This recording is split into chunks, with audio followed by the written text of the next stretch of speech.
back here in this shithole. That's an absolute fucking dumpster fire. Man. Well, Pittsburgh's not that bad. Dude, but yeah, it's that bad when you have fucking OS and you can't leave your room for days. Why can't you leave your room for days? Yeah, right. What? What are you even talking about? Okay, are you I'm in so much pain too. why are you in pain? Is this part of your trip story? Yeah, we'll get to it. Oh my lord. Do you wanna talk a bit? Just say something. I've gained 6 pounds. I feel so fat. My 6-pack is gone. I'm so heavy. Alright. Without further ado, we commence our show with a countdown. 5, 4, 3, 2, 1. Hello and welcome to TBD3B. Episode 27. Wow. It is the last day of 2022 spring break. Man, And I wish I could go over and do it all again. do you wish you could go back? So bad. So bad. I do not want to be here. I think we found our podcast title already. I don't want to be here. So we got a lot to talk about because we both went on spring break trips. Apparently, it had a very lasting impact on you. I just had the best week of my fucking life, dude. Holy shit. There we go. Why don't we start from the very, very beginning? All right? Mm-hmm. And the story begins last week, Friday. Okay? Like Because most stories this semester, it begins with a wet. Yep. Yes, it does. It begins with operating systems. So last Fuck Friday. that. I'm not gonna talk about it. Okay. We'll say that we had a meeting, and then you went off to your trip. What I do want to add is that we had to meet again, right? Mm-hmm. And I met with him on Saturday. I'm glad. So you're welcome. Thank you. You're welcome. I did all the fixes as well. Yeah, so Okay, now that I added in what I had to add, let's start with your story. So it all began on Friday. We finished the OS meeting. actually, let's start a bit earlier. A bit earlier. Okay, why don't we first set the context? Where did you go for spring break? Who did you go with? How long did it last? I went to Sarasota, Florida. Sarasota, okay. It's man, beautiful city. I'm going to use real names. Okay. All right. I went with Will, Giraldo, Herdesh, one of our loyal listeners. Why do you always, this is something I've noticed, whenever you say Will, you always add Giraldo, but then nobody else you add their last names. I will refer to Will as Will henceforth. Okay. And then, Herdesh is, Herdesh, you know. All right. And then Adam Wang. Oh, okay, so you add his last name as well. Will and Adam are common names, you know. Okay. Anyway. This is for posterity in the future, in case you learn, more Wills and Adams. I will never forget. I will never forget who I was with on this trip. Don't worry. This is just for anyone else who's listening. Oops. Okay. And how long was this trip? It was 8 days. Not long enough. Not long enough. Oh, man. Well, it all started in Pittsburgh. 6 in the morning, you know, get up, walk on over to their place. They all live together. Took an Uber to the airport, They had to de-ice the plane. That was fun. Was your plane delayed then? We actually started early. Oh, it took off early. Yeah, we departed off from the gate early, and then we had to de-ice. So we ended up being on time. What does that even mean? Like they de-iced in the air? No, before they took off. Oh, okay. So they left the gate, but Yeah. then they were on like the taxiway, Yeah. waiting for de-ice. This is not an important detail. Let's get to the good stuff, yeah? So then this is just to say it was cold, okay? It was cold and dreary in Pittsburgh. And then we go to Sarasota, Florida. Beautiful, beautiful, bright, sunny Sarasota, Florida. 80 degrees. Not a cloud in the sky. So we stayed at Will's place. He lives there. That's where he's from. Oh shit! He got to experience this for more than a decade of his life. Lucky bastard. Oh man. I went to his house. I mean, can you imagine? For the last 2 months, I've just been sitting in my room doing OS. You know, I leave once a week to have pad thai noodle inside. Okay, that's an exaggeration. Maybe watch a movie. You know, that's like my life. Okay, that is my life before this spring break. And then I go to beautiful, bright, sunny Sarasota, Florida. Oh man,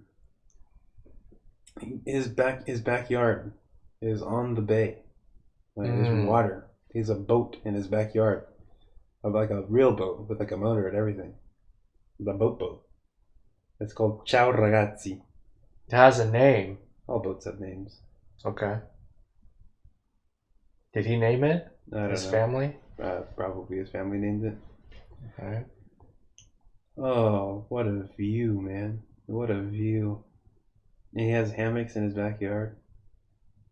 So after doing OS, well, after after our OS meeting, I went down and I took a nap on the hammock. So this was the first stop on the trip. You guys arrived at his house. Yeah. Well, the first thing we did was we had some tamales. Mm-hmm.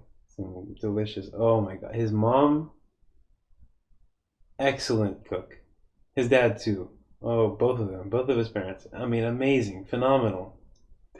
Bellissimo. High praise, right? Oh my god. So these tamales his parents made. Mm-hmm. Not it wasn't like a restaurant. No, yeah. Everything they made. They made everything. Okay, Patrick. Oh, you guys never went out to eat? We went out to eat. I mean, for lunch and stuff. Well, not even actually.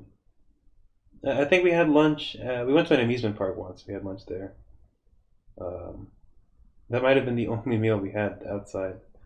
Wow. I don't think we ever went to a restaurant. Damn. Once. So his house really was like home base. Yeah. Okay. I mean, amazing, dude. Amazing. Tamales. Good tamales. Isn't tamales like some kind of would you classify it as Hispanic cuisine? Yeah. Mm-hmm. So are his parents Hispanic? So his dad is Colombian. And his mom is like white American, but she grew up in, I think, she grew up in a bunch of Hispanic countries, Mexico primarily. I'm not sure. If he's listening to this, he can correct me. But she grew up in Spanish-speaking countries. Mm-hmm. Or country. This is countries with an S in parentheses. Man. So yeah, very Hispanic household. Wait, can he speak Spanish then? Fluent. Oh, I would not expect so, but yeah, he's a fluent speaker of the Spanish language. Amazing.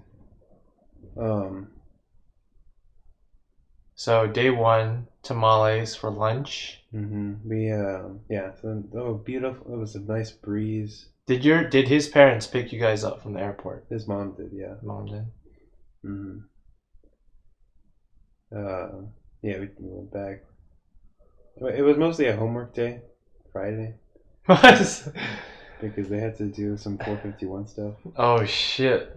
That's tough. It's alright, but the setting was very I made up for it. It more than made up for it. Homework day. Well, I guess that excludes And they you have a then. beautiful home too. Yeah? Beautiful, beautiful. Very home. large? Yeah, I mean it's big. Comparable to your house? Yeah, that's it. I mean, I didn't see the whole house, Oh, okay. but I think they have like a additional house. I think it was, I don't know what it was for. It's like a bathhouse before. His house is like in a Japanese style. I mean, beautiful house, really. So it's a bunch of like Japanese stuff. I think they have a koi pond. I never got to see the koi pond. I completely forgot. Okay, well anyway, they have koi fish. I guess I'll have to go back. That sounds like maintenance. They have these nice like sliding doors everywhere. You know. I have an image in my mind. Very beautiful. They have a lychee tree in the backyard. Okay. Beautiful, beautiful home. So, you guys arrive from the airport. Have your tamales. It's a homework day. Dude, we're still on the first day. You're not doing homework. We're never gonna finish, bro. You're chilling on the hammock. All right. Uh-huh. I'm guessing you have a nice nap. They finish their homework. Very nice. Anything else happen on day one? So I guess this is a spoiler. I'm a certified scuba diver now. I saw that. Yeah. So we had to do some e-learning stuff for the scuba also. So it was just a lot of work. Homework. But what was the type of e-learning stuff that you had to learn? Like safety procedures? Yeah, I mean, there was a lot of common sense stuff too. I mean, stuff like what you can encounter in the water, procedures for setting up your gear, and you know, like emergency stuff. Also, a bunch of that kind of stuff. Were you all novices to scuba diving, or had Will done it? Will and almost his whole family are like expert scuba divers. Oh, okay. He's a certified rescue diver. Will is. Wow. His sister is, I mean, like, very advanced. Also, both of his sisters. So yeah, I mean, very convenient too because we got to borrow their gear. Thank you. Okay. So you guys didn't have to like. Family for that. You guys didn't have to like rent anything or anything like that. Oh man, all the stuff that they've done for us. What lovely people. Honestly, what a whole bunch of them. I mean, I'm blown away. You should send this clip. I am blown away. I mean, I've already said these exact words to them. Mm-hmm. I can't. There's no. I'm out of adjectives to describe them. I really am. Like, such amazing, lovely people. But like, kind, generous. I cannot believe it. It's incredible. Do you meet all of them, including his sisters? I only met one of his sisters. Okay. The other one goes to wash you. And her spring break didn't line up. Okay. But I mean, the whole lot of them really, just amazing human beings. Will is a product of a fantastic upbringing. Really. I mean, really incredible. These are very positive, lovely words. Very high praise. Yeah, is this like another stranger's, or not strangers, a family that is not your own? Is this like the best impression of another person's family that you've ever had? Yes, it is. I mean, really amazing. Wow. I just, wow. We'll let that sink in a little bit. So we had the tamales, and then, yeah, we had the nap. But she made us tortilla soup in the night. So, it's like a night snack? It was as a dinner. Oh, it was for dinner, okay. Because our flight was very early. We got around lunchtime when we arrived. Yeah, and so that was just the first. Oh yeah, the first time I met Will's mom was actually, she came for his birthday last year. And when she came, she made tortilla soup. Here. Here. Wow. And that was the most amazing tortilla soup I've had in my life. Okay? And that was like Will assembling her ingredients to her instruction, you know? I had her tortilla soup firsthand when I went there. Oh, so good. So good. Delicious. Delicious. And then she made meringues for dessert. I don't know what that is. What A are meringue? Meringue. what are meringues? It's a French egg white whipped. You've definitely seen them before. Can you spell them out? No. Merengue, I think. Mereng. Oh, merengues.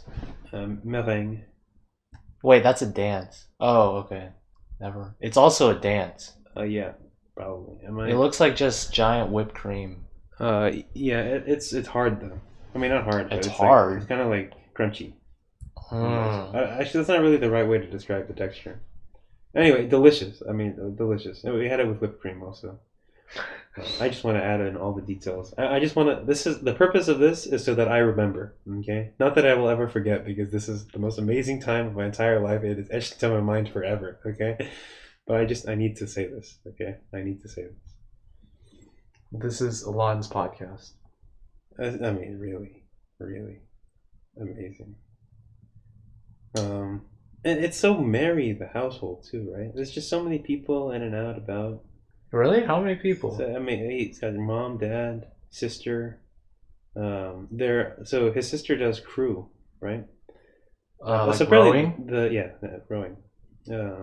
So apparently the national something or other of rowing tournament is in Sarasota, Florida. And through his sister, this person was looking for like a host family, right? This rower. And so Will's family offered to host her. I mean, really incredible people. I'm blown away. And so there was this rower that was also living with them at the time. So was she a lovely person as well? Yeah, all of them were very nice people. All very nice. Well, this must be a very large house then. You're accommodating like 4 people that usually live there, and then a host person, and then another 3 people. That's like at least 8 people right now. Yeah, I don't know. I mean, I'm trying to think. Wait, how many people did we just say? Well, 8 no, people. I mean like, okay, so 3 of us slept in Will's bedroom, and one of us slept in. I mean, there was this bed upstairs that was just kind of upstairs. I don't know how to describe it. So his bedroom was on the first floor. The second floor. Oh, okay. Well, you said upstairs as well, so I thought it would mean it's No, above his bedroom. No, upstairs of the house. Okay. Yeah, we played some ping pong too. We had a ping pong table in the backyard. I want to ask about the sleeping arrangement again. So one person was I slept in a hammock every day. For naps? No, that was my sleeping arrangement. Oh, I slept in a hammock. In his room? Mm-hmm. Yeah, he has a hammock in his room. Wow. How comfortable is that? And very comfortable. You would be surprised. I would be surprised. Yeah. I don't know. I've been in a hammock before. It doesn't seem like the place to sleep for me. I like it. I like it a lot. Did you all rotate who was like the lone person, or who was like the lone person? No, I slept in the hammock every day. No, but how about the person? The person outside? Yeah. No, he slept there. The sleeping arrangement was fixed. Okay. No, we didn't. I don't think anybody complained. Actually, the person who was outside is a bit. I guess he got a bit the short end of the stick because, well, for one thing, his sister has to wake up early for school. So is his other sister like a younger one? Mm-hmm. Yeah, she's in high school. And then the rower wakes up at 5 a.m. every day for practice. And so, and his bed, so like it's like kind of outside, right? His bed. So it's like directly outside the door of the 2 sisters. I mean, the sister and the rower. Every morning you can hear the shuffling of them getting out and about and ready. Although one time we woke up before the roar. That was a What, mark of before pride. 5? Uh-huh. What the We had fuck? to because we went out diving before. So we wanted to catch the sunrise. Oh. So we woke up really early for that. We kind of saw the sunrise. It was kind of cloudy. It was a bit disappointing, actually. That's okay. We got our diving certification that day. Okay. Um, So this was overall day 1, all right? oh, I mean, I've just talked about like a bunch of days just now. I Yeah, think. no, that's okay. I'm all over the place. Why don't we move on to like the next? We don't have to go like day by day, but what's like the next significant thing that you guys did? Yeah, I mean, the first few days were like dominated by the scuba diving. So when did you first go scuba diving? So on Saturday, so day 2. Mm-hmm. I think that was the first time we went into the pool. Okay. So his pool is deep enough for us to go. How deep is that? Like 10 like, feet? 8 feet. Okay. 9 feet, not that deep, but deep enough that you can go under. Okay. Yeah, so we did some skills stuff, whatever, putting it on, taking it off, what have you. Sunday we also did that. Same thing in the pool. What else did we do on those days? I'm trying to remember. See, I'm already forgetting. His dad made the most delicious ribs, too. So good. Houston style, he said. Houston He style. was like, "Yeah, Lon, you'd be the judge of this." Texas ribs. And what did you think? Very delicious. They're very good. Yeah. Okay. Very good. Pass the test. Mm-hmm. I didn't get to see his dad all too often because he was out at work a lot. He's a very cool guy. I wish I got to chat with him more. Funny too. He has some. He's got some funny mannerisms. Every time he's surprised by something, he goes like, "What?" he's a funny guy. I really like him a lot. Good man. Man, really incredible people. And so, yeah, day 2. I don't remember. I'm just gonna say things. I don't remember one thing. Why don't we finish up the scuba diving stuff? Sure. Okay. Just talk about the scuba diving. Yeah. Yeah. I mean, we did our scuba diving. There's a lot to it, setting up your gear and making sure everything's right, and then getting under. And the stuff you have to be able to do too. You have to be able to like take off everything underwater and like put it back on. What the hell? Yeah. What is that for? Like safety, in case you need to like. Yeah, in case you need to like fix something, You have to be able to. How many items are there to take on and take off? Well, I mean, really, you're just taking off the jacket. So it's just like unbuckling, taking it off, and then doing whatever, and then putting it back on. Don't you have to wear like a wetsuit? Yeah, you don't have to take off the wetsuit. Okay. That would be a little suspect. Yeah. But don't you also have like flippers and like the fucking you don't snorkel? want to take you don't want to ever remove your ventilator because that's like your oxygen. Okay. Then how about your flippers? You don't want to remove those either. I mean, like if you have something wrong with your tank, basically, or like you need to. How does that not kill your like ventilator too, though? Isn't that connected with the tank? The more so like your tank slipped out of the jacket and you want to slip it back in. Oh, okay. Or something like that. Or you want to, I don't know. Yeah, I mean it's just it's not very complicated once you learn it, but it's all new. So Yeah. Also things like getting the water out of your mask and emergency like if you run out of air and you need to get your buddy to give you some air or something. And there's also like a bunch of hand signals. Oh shit. Well, you have to be able to communicate through that, right? There's not that many.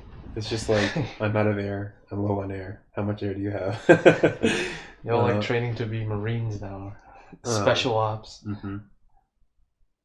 Also like go down, go that way. Point. That seems pretty Self-explanatory. Yeah, it's very self. Also stop and then yeah. Okay.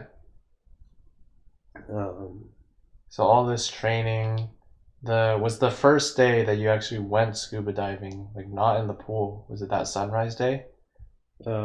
no, Sunrise Day was the last day. Oh, you That did it was the last Wednesday. day. Yeah, That was the Wednesday. last day. Oh, did you guys leave and you weren't there the whole time? No, we were there. Sorry, that was the last scuba diving day. Oh, okay. Yeah. Last scuba We diving. had 4 scuba diving days. Mm. So yeah, that was Wednesday.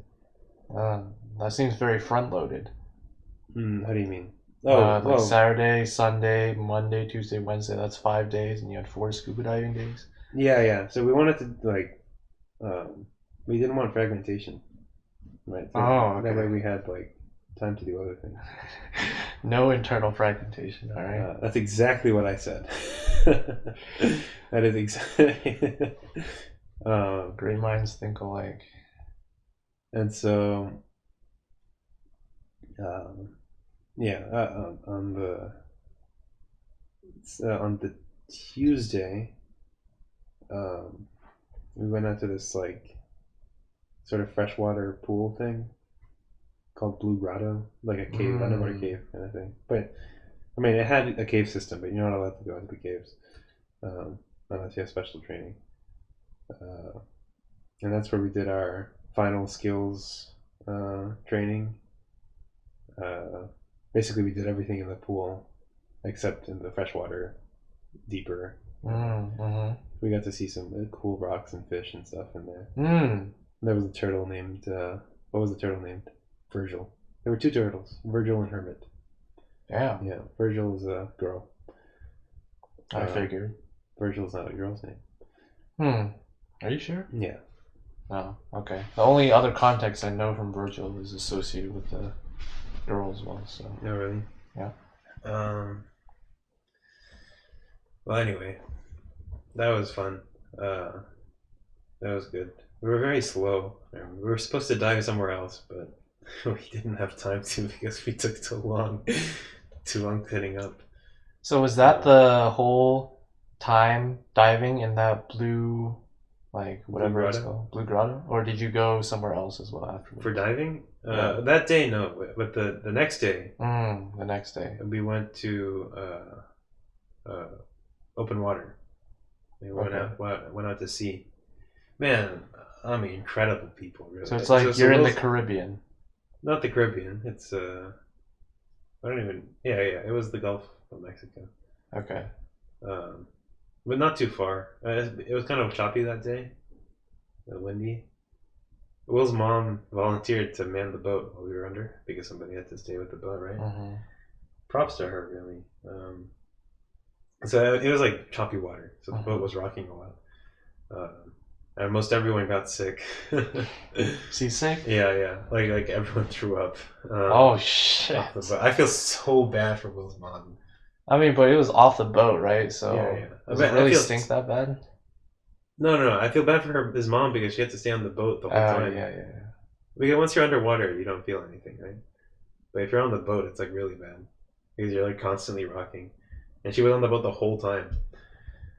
She must have a strong stomach then. No, she threw up. God damn. Yeah, I did not throw up. What a beast. I did feel terrible though. Okay. I did feel very bad. How long were you guys out? So we were. You guys like woke up early for this. Yeah, woke up early. Yeah. So we got to the water at 6:15. That's when we arrived. So then we did 2 dives, which is what the requirement was for us to get our certification. Right. So you getting this certification, who actually certifies it? Like, do you have a person or is it? Yeah. So it's there's this organization. So there's multiple organizations, right? Yeah. But it doesn't really matter which one you get the certification. So the one we did was NAUI, NAUI. And so our instructor was a NAUI certified instructor. And so we did everything through that website and whatever. So he came on the boat with you guys. Yeah, he did everything with us. Mm. Everything with us. Also, a great guy, Bruce. Bruce. Yeah, if anyone wants, leave a Yelp review. yeah, Bruce King, 55. Well, I forget his number. I think it's 55717. That's his NAUI instructor number. Nice. If anyone needs a NAUI instructor, Bruce King, excellent. Sarasota, Florida. He's a lieutenant in the Sarasota Police Department. Great instructor. I mean, fantastic teacher, really. So he got us there. Yeah, so we did 2 dives. I think on the second dive, Adam lost his mask, Oh shit. and so he couldn't go down under. So he didn't. He's actually not certified right now. he did not. He did not make it all the way. He's one dive short of a certification. So What can you do with this certification? you can dive up to 60 feet underwater. So what can he do without the certification? No, he cannot dive. At all? He's not supposed to. He's not. Well, I mean, no one's gonna stop you if you go out and do it on your own, right? Yeah. But like, no one will take you out Mm-hmm. without a certification. Well, poor fellow. But you can do it here. Here, Pittsburgh? I mean, if there's a dive shop, Oh, okay. like dive in the Allegheny or something. But yes, he needs to find a NAUI certified instructor. You can do it. Or somewhere. I'm sure there's like water systems elsewhere here that you can find, or a lake that you can go up to. Like I'm sure Lake Erie or whatever the lake is up north has something. Yeah. So we did our 2 dives. It was like 10 a.m. around ish, 10:30 when we headed back. And then Bruce was like, "Hey, what if we just dove again?" Because we had an extra mask lying around. Do you have? Are they like? Or rather, he didn't have an extra mask. So we went back, and then Will's mom left because too much, right? And so then Will was gonna man the boat, right? And Adam was gonna use Will's mask. This is an unnecessary detail for the podcast people. I really just want to say everything because I just want to remember. It's such a phenomenal trip. I just want to remember everything. Yeah, so we went back. We refilled our air tanks, and then Will's mom left, and then we went back out onto the water a third time for a third dive. Oh, by the way, the place we went to was like full of shark teeth. This is like a place people go to collect shark teeth. On the floor? Yeah. Oh, so you guys dove down all the way to the floor? Yeah, it wasn't that deep. It was like 30 feet. Okay. So we got a bunch of shark teeth. Wow. Did you carry some home? Yeah. Can I see it? There, Will and Will have. Okay. Adam have them. We're gonna make necklaces out of them. Wow. Commemorate the experience. Mm-hmm. It's very cool. Will got a really big one too. What was I gonna say? So you guys went out a third time. Yeah. So for Adam to get his last dive, but the mask didn't fit him. So unfortunately, but that took a really long time because we went all the way back and then we went all the way back, right?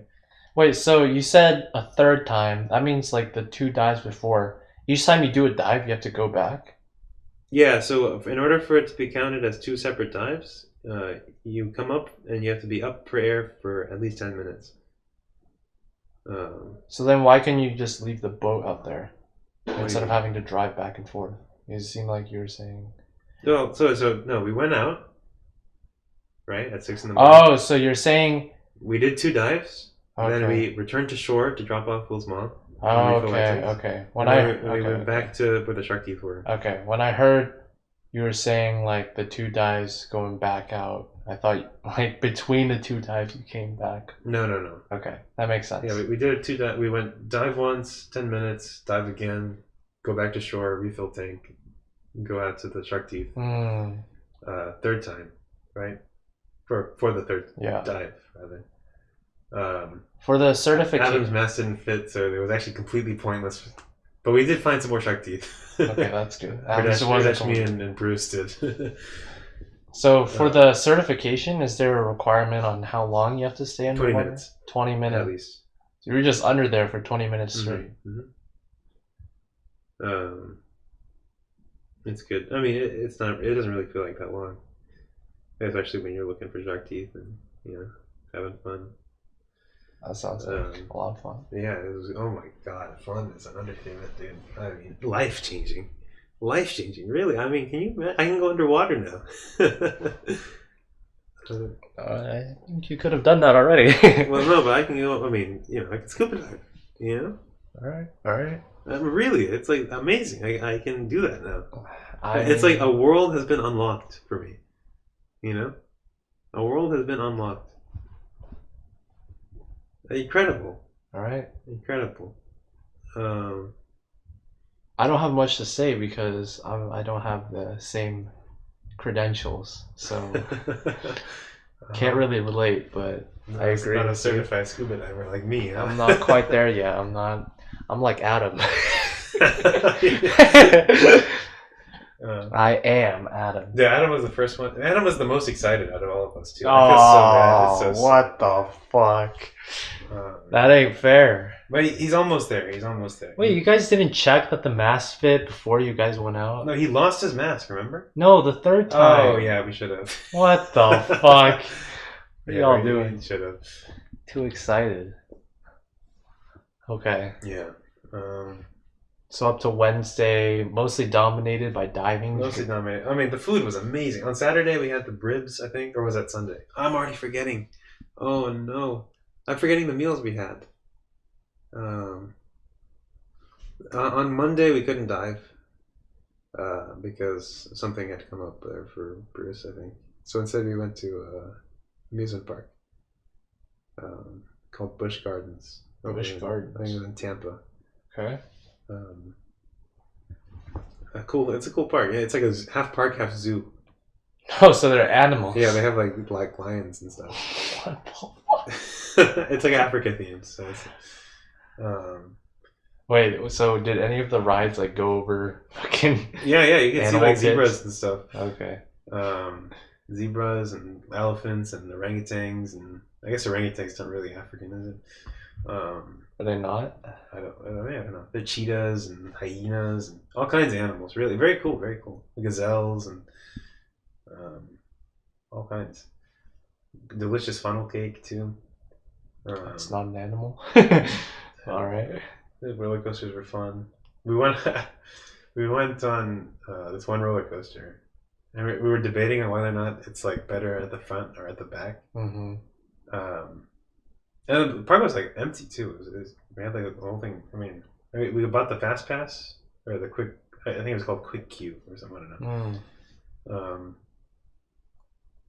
And so not only was the park like not full, but we got to go to the front of the line most of the time. So yeah, on this one ride, I think it was called the Montu or something. We were debating on whether or not it was better at the front, the very front, or the very back. Right? Apparently, so at the front you get like the views and but at the back it's apparently the most like jerky. So if you want like the acceleration and G-force or whatever, you go in the back. And so we had the bright idea of going on the roller coaster twice, and then immediately getting back in line and going on the roller coaster again. And oh my god, I felt so sick after doing it twice. I was gonna say, I distinctly remember from one of the early podcast episodes we did, you said, I mean, you didn't think very highly of roller coasters. Yeah, I mean, they're okay.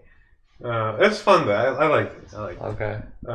Adam, so we could not do roller coasters for like an hour and a half after that. We went out for lunch and not went out, but we had lunch at the park. Overpriced, disgusting pizza. We had. That was not bad, I guess. Fries were pretty good. So we chilled for a bit. Wait, Dippin' Dots were... Dude, the Dippin' Dots? What are those? What? I've heard of them. I don't Right. I don't have an image of what they are though. I'm Really? guessing it's like a pretzel and you dip it. But so you went to Texas, right?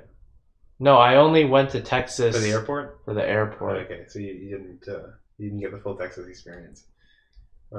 Because Buc-ee's is like a big gas station. I probably said it on the podcast before. I don't remember that. There's a big gas station chain in Texas with like really big gas stations, like Texas-sized gas station. And they have Dippin' Dots inside. Anyway, they're like it's ice cream, right? Oh, okay. But it's like dots. What does that mean? It's like little balls. Little balls of ice cream? Like thousands of little balls of ice cream. Oh, I think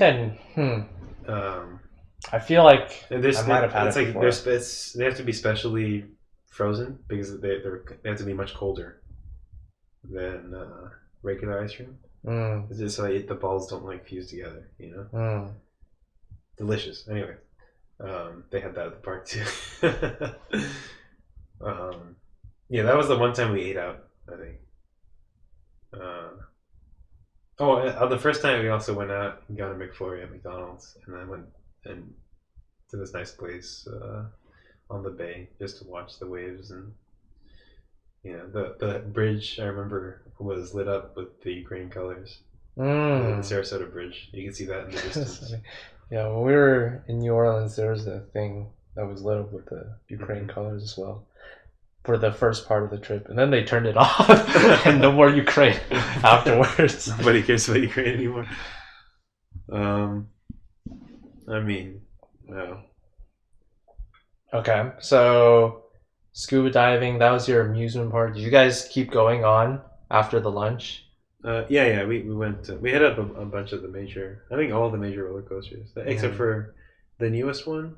You needed like a special pass to go on it. It didn't officially open until Friday, so we didn't go on that one. It was a big one. That one, the Iron Gwazi. Iron Glassy. Gwazi. GWAZY. So I guess we have to go back to try that one. Well, something to put on the to-do list. I'm trying to remember what we did on Saturday and Sunday after the scuba diving, because that wasn't the whole day. Just fucked around at home. No, did we? Go out locally, like nearby where he lived. Local parks, places, attractions. I don't remember, because we didn't go to the beach until later. We didn't go to the beach until like Friday, which is a big mistake. That beach is beautiful. It is a vast expanse of like fluffy, powdery white sand. I mean, beaches are all kind of the same. Yeah. No, that is not true. That is not true.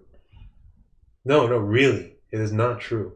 Well, of course, beaches are not all the same, but this is a top tier, high quality beach. Do not think very highly of beaches. But I don't care what your opinion is. Thank you. No. I mean, I've been to a number of beaches in my life. Okay. Beach connoisseur. Okay, I have been. Like, it's I've been to Hawaii. I've been to Cancun. You know. Okay. Malaysia. I've seen beaches in my time. Okay? All right. This is a top tier beach. Okay. What makes it top tier? Just that it's white. The quality of the sand, the texture of the sand, the size of it. You know. The size of the sand? No, the size of the beach. Okay. It is huge. It takes 5 minutes to walk from like the parking lot beginning of the beach to get to the water. It's huge. Okay. I mean, we played spike ball on the beach. I mean, beautiful. It's west facing, right? So we saw the sunset. I mean, wow. Wow. We should have done that earlier. Really. I don't know why. Why? So you only went once? We went on Friday, and then we didn't go to the same beach. So I don't know if you've heard of Siesta Key. There's No. a reality TV show called Siesta Key. But the beach is called Siesta Key. This is like a famous beach. It's like the top ranked beach in the U.S. By who? I don't know. By beach rankers. The beach rankers, yeah. Actually, it might be 2. I think the number 1 is actually some beach in Hawaii. But I mean, it's a good beach, bro.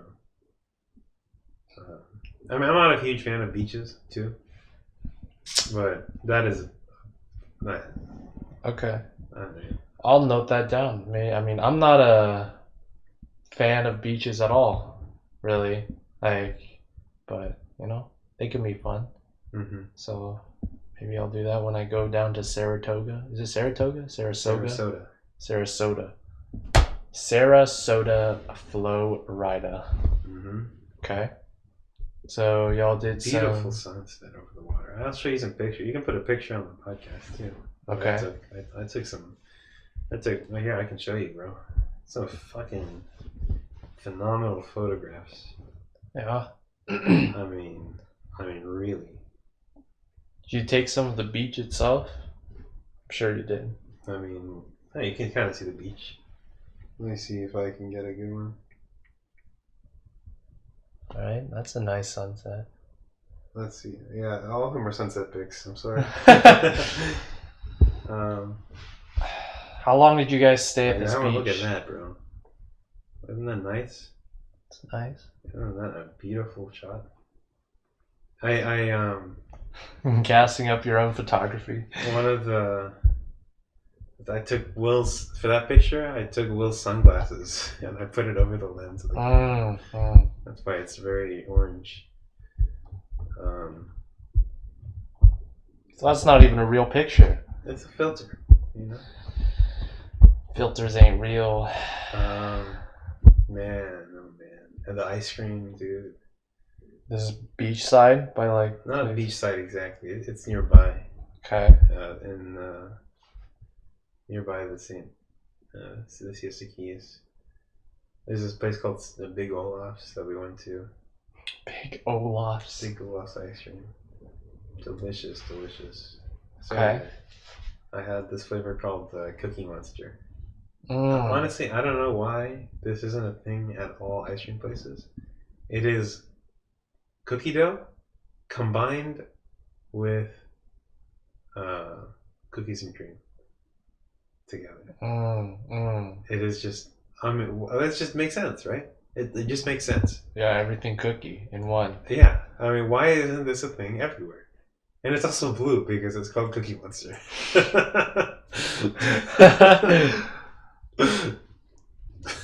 Yeah, it just makes sense, you know? That sounds very good. I love cookie dough and cookies and cream. And I had another flavor too. I think it's vanilla brownie caramel. I guess it didn't. Did it compare to the Cookie Monster? It was a good too. Okay. The Cookie Monster, man. Top tier. Special place in my heart. I gained 6 pounds. Where do you think you gained these 6 pounds? Was it from the ice cream? Like it was from everything. I mean, his mom made us a dessert every single day. Damn. What were they? Give me a spread. We had meringue. We had brownies and ice cream. Dude, how versatile is her? Just very versatile. She made tiramisu. Holy shite, man!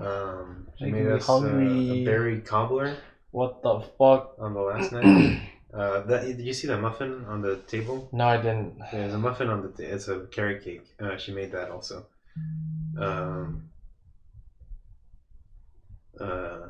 Yeah, that is the last morsel of Cynthia Giraldo's food that I have. I was gonna save it for Adrian, but I think I might have it tomorrow morning.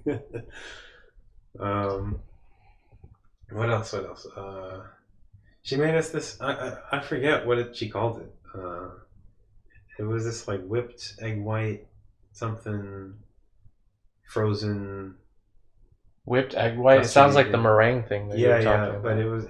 it was like frozen. It was like almost like ice cream because she kept it in the Gelato? freezer. It was soft, right? I ate it with a spoon. Gelato? No. It wasn't ice cream. It had some like nuts on it. Very good, very good. What else did we have? Yeah, the brownies and the ice cream were good. She made blondies. Those are like peanut butter brownies? I don't know what they are. It's just delicious. I just said brownies, very delicious and yellow. That's all I know.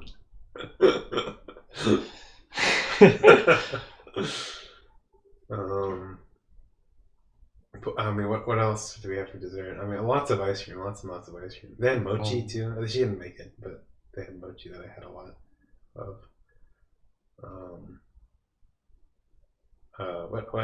What else? The dinners. You guys went to the beach. So What happened on Thursday? Lamb chops one night with mashed potato. Oh, those lamb chops were delicious. It was 5 each, but I only had 3, and I'm regretting it. But I could not stuff more things in my body. I was so full. I think you could have. You're a big guy. I gained 6 pounds. I really tried. I really tried. Oh man, it was so good. It was so good. So good. Amazing. I mean, can you imagine the generosity? Like, taking time out of your day to do all this for us? What incredible human beings. What lovely people. Hopefully you'll use this same goodwill that you receive from them and you'll spread it along in your future life. Yeah. I wanna be like them when I grow up. New role models? Role models. What a life to live. Life to live in the Florida Sarasota. What a life to live, really. Oh man. We went so let's see. What'd you do on Thursday? On Thursday,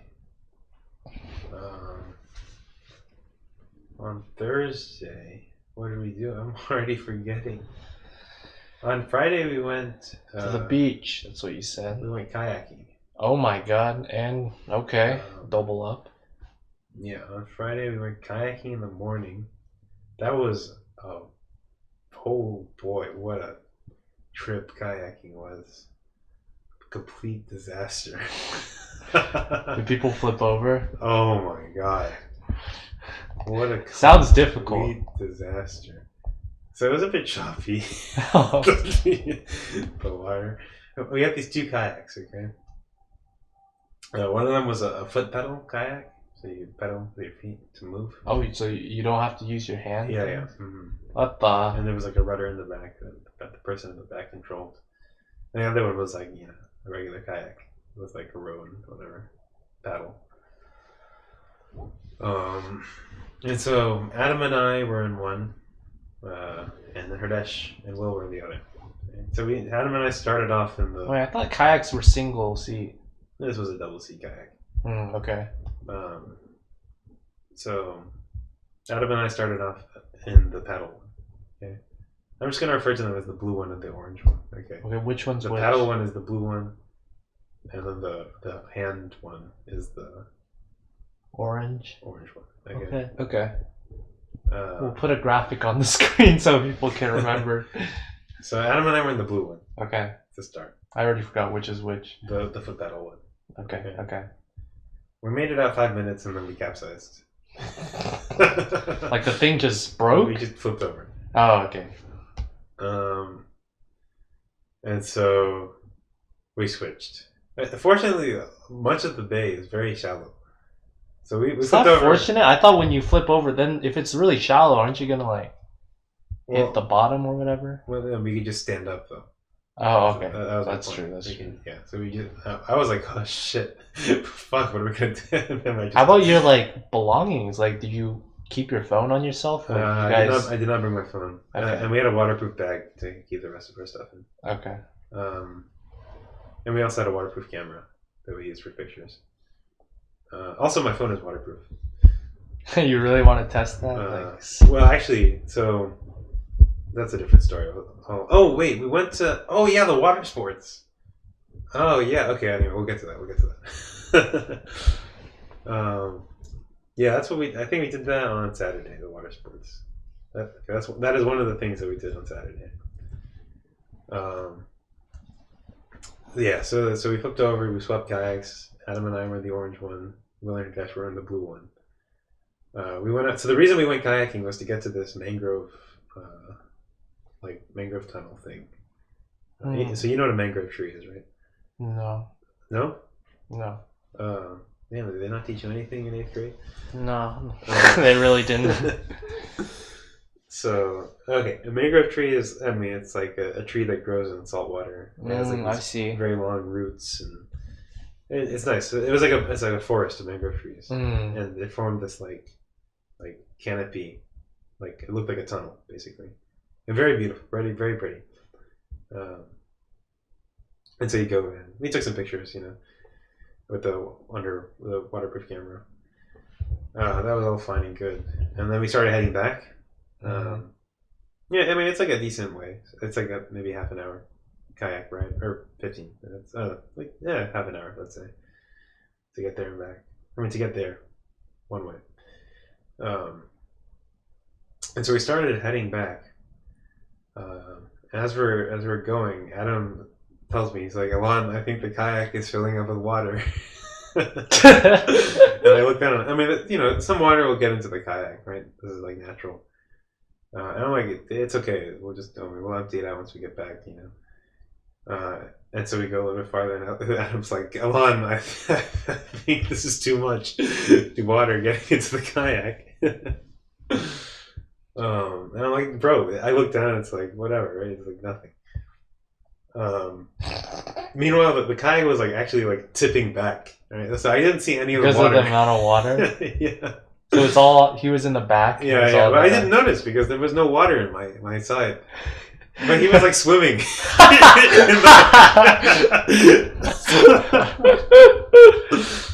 And so like he just keeps complaining, and then all of a sudden it goes like whoosh, and the whole kayak sinks into the water. Fortunately, we were one of the shallow parts, so we just stood up. And so it's hard picking up the kayak out of the water and then draining it. So we did that. And then we swapped kayaks again. So then Adam and I had the blue one, and Will and Dash had the orange. Wait, but wasn't the kayak already broken? Like water's coming in? Yeah. Like, no, it wasn't broken. We just so Adam and I had stopped to take a photo of ourselves, right? And the choppy water. You're not supposed to stop. You should not stop because a big wave came and filled up the kayak with water. Oh. And so very slowly it just started getting worse and worse. But so just like the normal water that comes in, like more came in. Okay. So that was no bueno. And so we swapped kayaks. So Adam and I are now in the blue one again. All right, the one with the pedals. There's more to this story. And then Will and Dash are in the other one. So we start heading out. Oh my god, we had to capsize like 6 times on the way back. Like we couldn't make it 5 minutes without flipping over the boat. Thank God we were wearing life jackets, dude. It was not shallow every time. When the thing, and I got hurt, bro. I hurt my knee.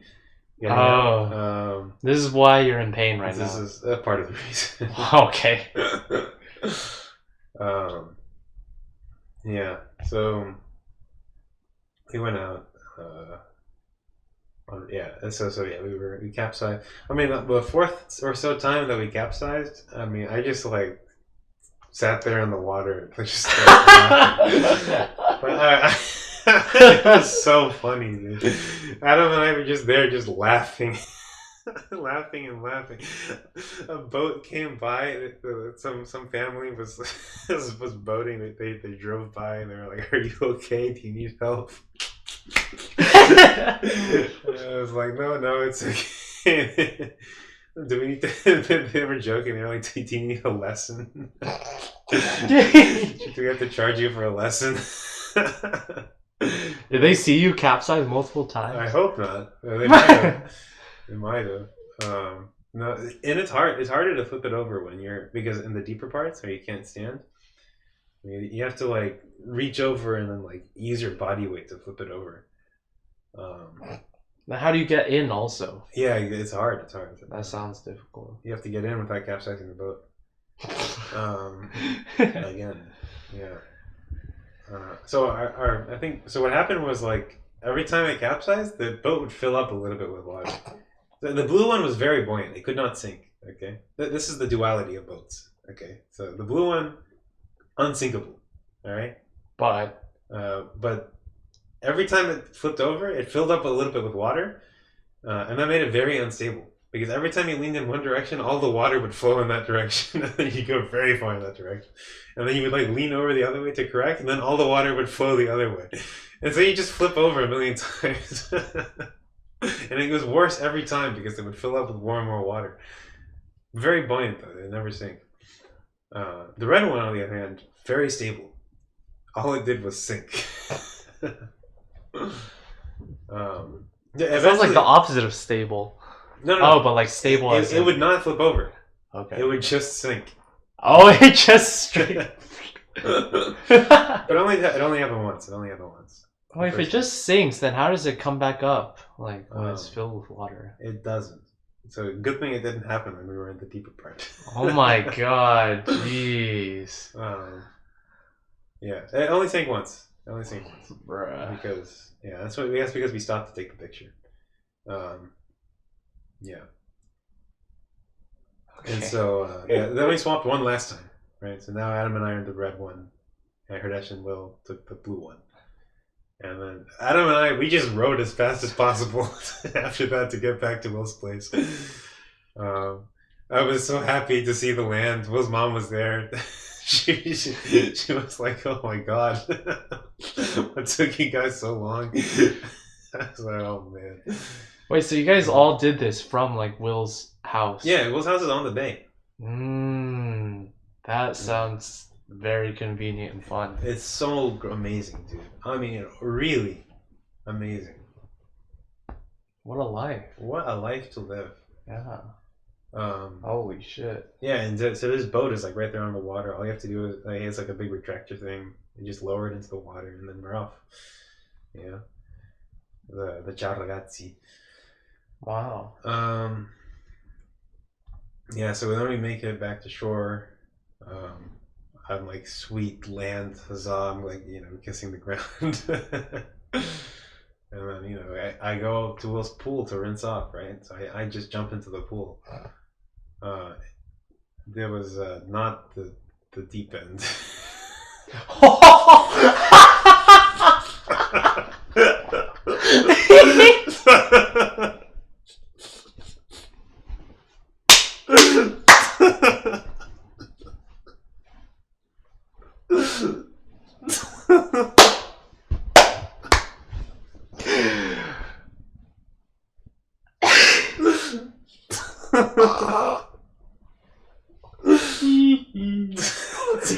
No fucking way. So there's no fucking way. I got a big band-aid on my foot.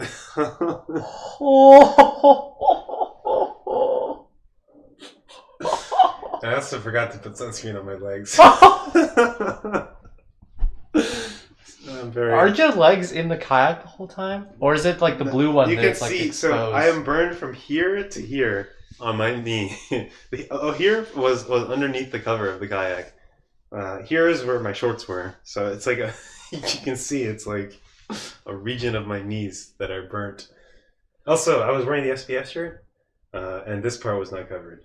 So this is redder than the rest. It used to be like a glove. Like I was just like pink here. Jeez. But it's gotten better. Jeez. So I was perfectly fine before. I mean, scuba diving, everything, nothing happened at all. Like I was good with my sunscreen, you know. Like I was A-okay. And then everything fell apart that day. Holy burned, bruised, battered. I mean, a whole lot. Complete. How did you even manage to go to the beach in the same day? Like, so yeah, we wanted to go to the beach earlier, but we were so burnt to a crisp. Everybody else didn't put on sunscreen either. Well, no, we did. I guess I just. I mean, we were out in the water for so long. We didn't reapply. And also, we got dunked in the water, right? So you have to reapply more often. We didn't reapply ever. So we decided to just go around sunset, so that it wouldn't be so intense. That's why all of our photos from the beach are sunset. Fucking dumb. Oh man, we watched The Irishman one night. Finally, the whole thing. Dog shit movie.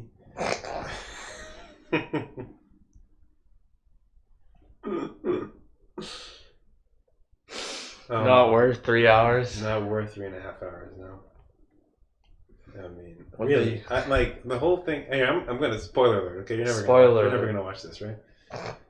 The whole. You know who Jimmy Hoffa was? No, you know. So big union. That was the guy in. Yes, same guy. Yeah. The whole movie was about the disappearance of Jimmy Hoffa. And so this is like one take on it. It was a gangster movie, right? So this is from the perspective of the gangster that disappeared, Jimmy Hoffa. So the whole thing was to build up to like the death of Jimmy Hoffa, right? And then, but the thing is, right, like after Jimmy Hoffa died, there was still like an hour and a half left of the movie. like nothing. Just like nothing happened. It was just the characters like getting old and going to jail. They're wrapping up the story. Time loose ends. For an hour, like I mean, dude, like the last scene was like the guy in some like he's like ancient in a nursing home, just like doing nothing. I mean, the last scene is literally him just sitting there doing nothing for a minute. It's symbolic. I don't know, man. That was one night. I don't remember which night that was. Leave a comment if you remember. Leave a comment if you remember. See, this podcast is interactive. Okay, before you said water sports was next, right? Oh, yeah. On Saturday. Before you go on, I need to go to the restroom, so I'm going to let you recollect your thoughts.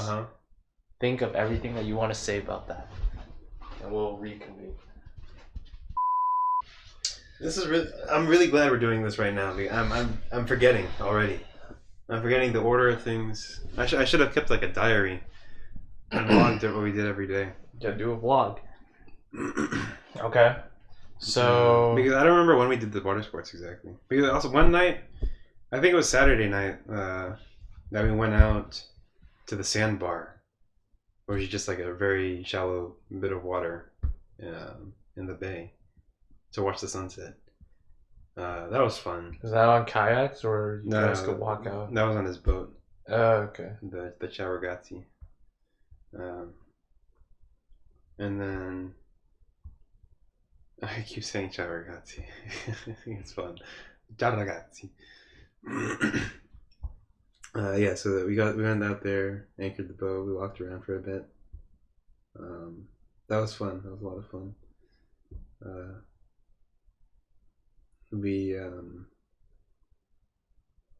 Water sport. Yeah, that's when my phone got wet the first time. The first time. Yeah, I put my phone through some abuse. I'm surprised it still works. Yeah, so I had my phone in my pocket the whole time. This is like a shallow bit of water, so it's like my phone got wet. It's supposed to be fine, right? But for some reason it didn't charge for the next like 3 days. Wait, could you like... No, well, okay, so it charged, right? So I had it plugged in, whatever. And then at like 6 in the morning, or 5 in the morning even, all of a sudden it just starts beeping. It's like bam, bam, bam, bam. And I'm like, what? Shut off your alarm, please. Whoever's that is. And That was- yeah, it was my phone. And it was like, unplug immediately. Charging port wet. So Wait, then how did you charge? How'd you dry it? I stuck it in a bag of rice. Oh shit! But I didn't. I don't think I had to. I think all I had to, so because it would still show me the message even after I took it out of the bag of rice. And then I it started stuck charging? what I did is I stuck a paper towel into the charging port, and then turned the phone off, and then turned it on again. Okay, that was the exact sequence of things that I did, and then it worked again. But I think just turning it off and on Well, again. you know, maybe the reason why the rice thing did not work, the first thing that comes up when I search up It's the a bag myth. of rice, It's a myth. drying your wet iPhone in rice is a myth. Well, shit. Heard about it, but that just doesn't even make sense. Like, how would that? Well, the rice is like it absorbs the water, But it's like inside. but it's like osmosis, right? You know, like in science class. Yeah, you ever do the thing with like the plastic bag? With the Well, it says rice simply can't absorb water from the air effectively enough to cleanse your device's internals. Mm. Well, I guess I was wrong. I just wasted the rice then. Unfortunate. Just keep it feel away bad. from water. Yeah, I'm just taking advantage of their hospitality. Man, oh, Their food such stores. hospitality, man. Really, like it was as though I was, you know, part of the family. It was just so, man. Really, I'm grateful. Okay. Water sports. Yeah, one of the days we only ended up doing tubing. What is Nothing else. Okay, I don't even know what water sports are, like what that means. I'm not really too familiar either because all we did was tubing. No, but there's like lots of things you could do. There's like the kite surfing, you know. Where you Okay. Yeah, Wakeboarding. That Mhm. sound like something. Yeah, wakeboarding. Actually, I think kite surfing. Yeah, that's a water sport. Lots of things Okay. of that nature. And so yeah, tubing is basically it's like a big cushion out in the water that's like tied by rope to the boat, and then you just hang on for dear life while the guy driving the boat tries to knock you off the tube. It's so much fun. Oh my god, you just hold on, and you just get knocked about, you know, on the wake. Oh, I see. Trying your best not to fall off. I was trying to envision what the tube is supposed to look like. It's like a giant donut. Yeah, it's not even a donut. There's no hole in the middle. It's just a big cushion in the water. That's the best way to describe it. You guys lose your grip very often? Not very. I mean, so we went twice, right? Once at the very start and once at the very end. So we went yesterday. Is today Sunday? Yeah. Man, I was there yesterday, huh? Ah, man. I was out there on the water yesterday. Tubing. 24 hours ago. Man. A little more. More than that. 24 hours ago I was at the airport. My flight got delayed. My flight got delayed. Hey, same. I had a 4 hours. Flight nightmare. Horrible. That was nice though, actually, because they notified us of the delay. The first delay. The first 2 times it got delayed, they notified us before we got to the airport. So we had more time for dinner and whatnot.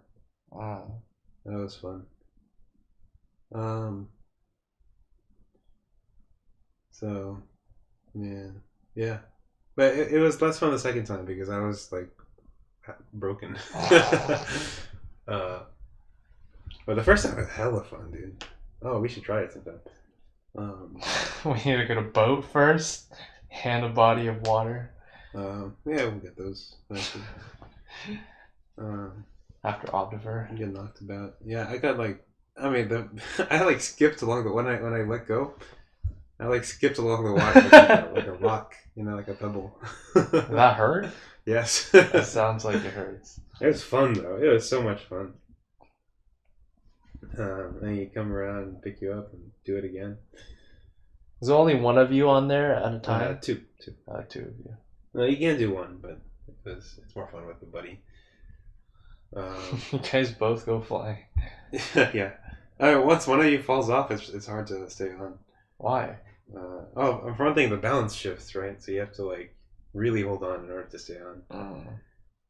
I mean, it's possible. Like one of us fell off, the other one still held on once.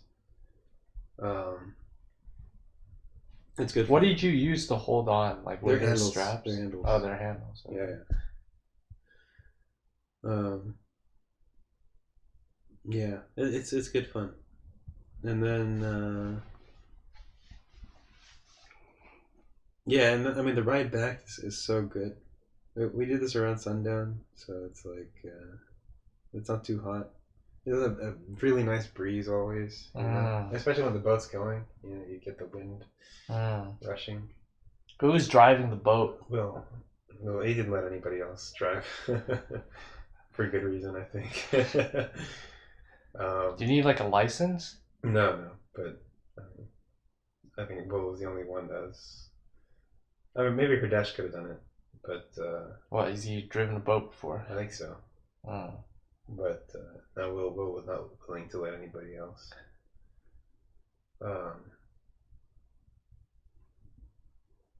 Yeah, Will's. I mean, he's good. He's good at all this.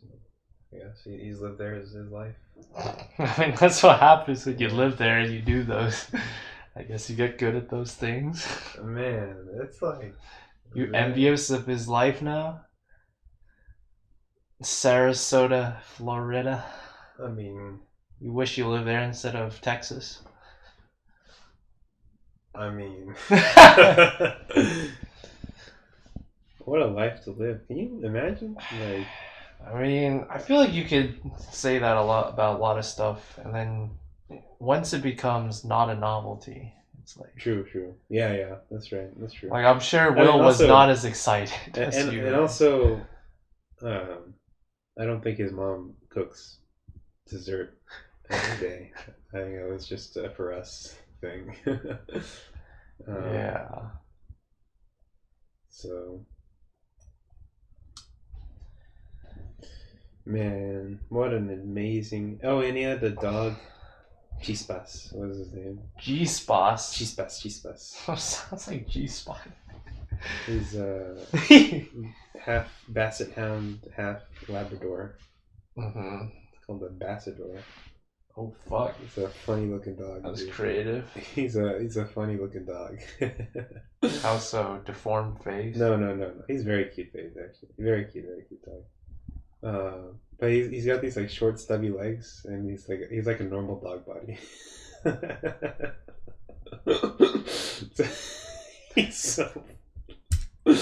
He's actually so cute. Oh man, he's so cute. Oh man, G-Spots. I'm gonna miss him the most.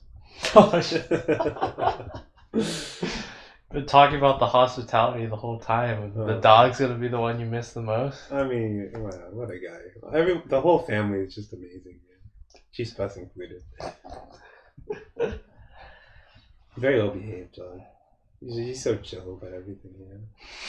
He does a little pit pat thing, like when he's excited. He likes pit pat. Oh, G-Spots.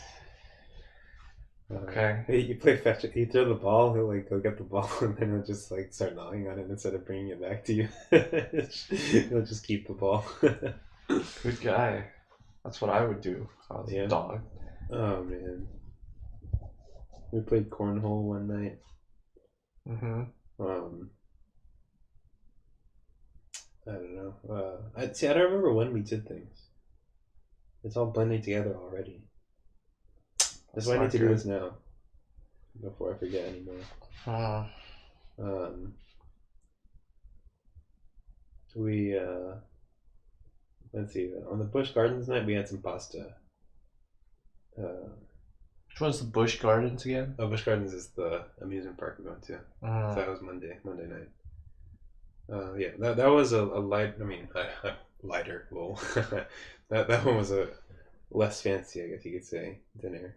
Because we weren't sure if we were going to come back that night for dinner. Because we might have done something after Busch Gardens.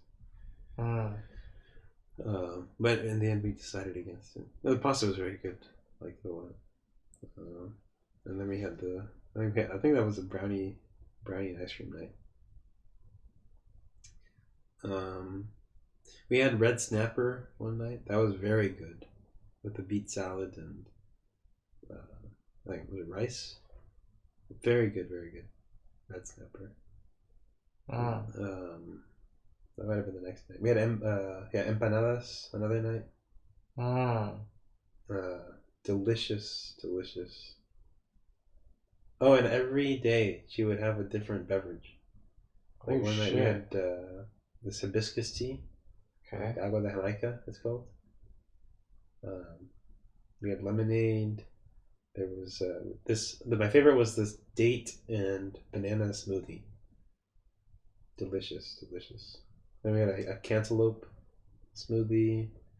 There's this fruit called sapote. Sapote. Okay. Very, very delicious fruit.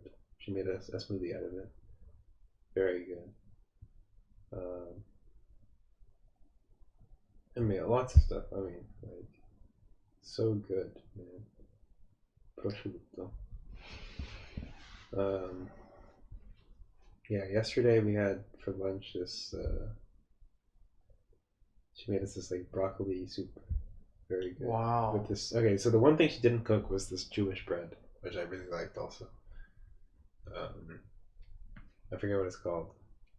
Jewish bread. Yeah, Jewish bread. There was some friend. I don't know. I don't remember who it was. So somebody that they know made it, and then she just had to bake it. And they like prepared the dough and braided it and everything. And she just baked it, and then that was very good too. We had that with the soup. So amazing, dude. I mean, and you like home cooked meals every night. Don't have to pay for a hotel. You get to sleep. It's like it's a sleepover, but like gourmet. High class, luxury. Sounds like a very nice trip in that you also, I bet you saved a lot of money. Yeah, I can only imagine. Like the scuba. Can you imagine how much it would cost to have a scuba privately taught, expedited? Like usually, yeah, like did you still have to pay for the dude who certified? Yeah, we did.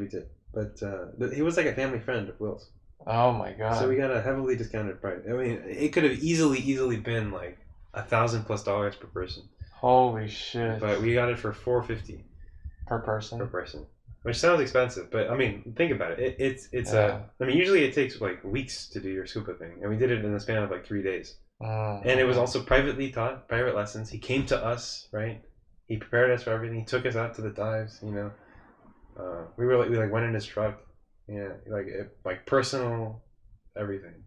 Fucking hell. And after all that, Adam still doesn't have his certificate.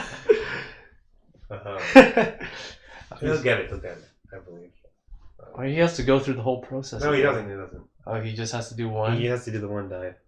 That's still a whole process of getting all the equipment. Yeah. And doing a dive. Man, I mean, they lent us... Yeah, also, we would have had to rent our own equipment, right? But we were able to borrow his family stuff. That would have been expensive, too. Like those... So if you look down there, I've got diving boots. The blue ones. Those were $60. Wow. That is the only thing I had to actually purchase. Because, I mean, obviously, nothing would have fit me. The sister stuff wouldn't have fit me. And then the diving suit. Oh yeah, we were able to rent the diving suits for like $15 for the whole time. Damn. It's just crazy. I mean, really amazing. So yeah, I mean, money wise, I have no words. Like, you know, I mean, the whole thing is just. I mean, what lovely people, beautiful humans. Beautiful. We got to meet his grandma. Oh my god. So his family's a bit older, I think. So his grandma's. What does that mean? Like Relative. I mean, I think his parents waited to have kids until a bit later, and their parents also. How old are his parents? I don't know. 50s? The 60s, I think. 60s. Oh shit. I don't know. They don't look 60s though. They look very, very good for their age. But actually, his mom's birthday is tomorrow. Well, we need to get her something for sure. we need to. We, as in me, Adam, and Herdesh. Yeah. As well as a very well thought out thank you card. I think that would be a good show of appreciation for. I mean, all the hospitality you've described. Amazing people. So we met his grandma, who has lived a very storied life. I wish we got to talk to her more. We were only there for like 10 minutes. In 10 minutes, what stories did she say? She told us. So she was a ham radio operator. Not operator, but she like a hobbyist. That's a good way to put it. Ham radio hobbyist. I forget the story already. I mean, so Will in his room, he has this framed letter, from the Apollo, from one of the Apollos. After they landed, they talked to her on the ham radio or something like that.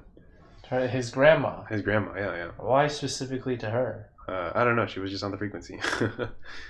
And so they sent a letter to her. Something about the ham radio. That was very cool. And there was like a stamp that was like exclusive, right, to that. And so the stamp was there. Probably a very valuable collector's item, I'm sure.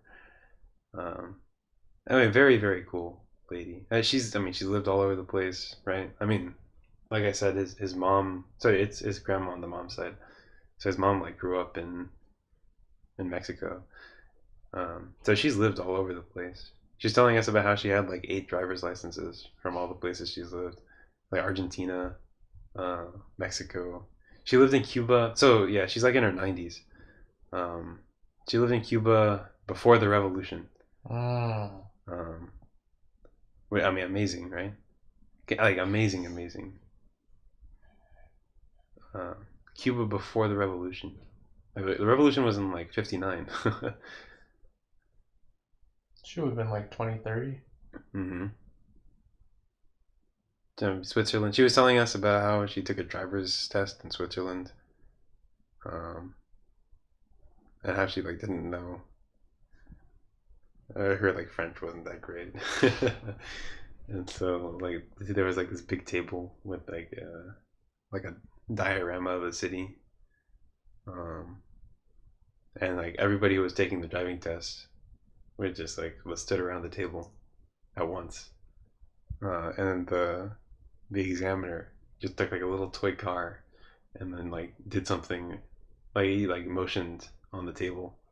Like the path you were supposed to do? The path or something like that, right? No, but like not what you were supposed to do. It was like part of the test. Oh, okay. And then he asked, was this the right thing to do? And he like went through every person on the table asking, was this the right thing to do? Yes, no, yes, no, yes, no. And so everybody was like, no. And then he got to her and she was like, yes. And then he was like, okay, you are free to go. You got your license. And then everybody else stay. Oh, what? She was correct? She was right, yeah. And so she got her license. Oh, man. What a lady. Like, what lovely people, really. That's hilarious. I wish we got to speak to her more, really. I mean, we only got that little bit of time. She lived in, like, I think it used to be like a bathhouse, but they converted it to a living space. And so that's where she spent her days. Yeah, she's like blind now. She can't see.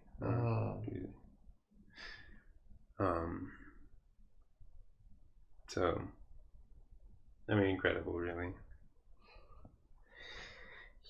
That's a very lasting impression you have. I mean, It's had on you. What else? Oh, we went. The one I guess misstep we had. So there's this Salvador Dali museum.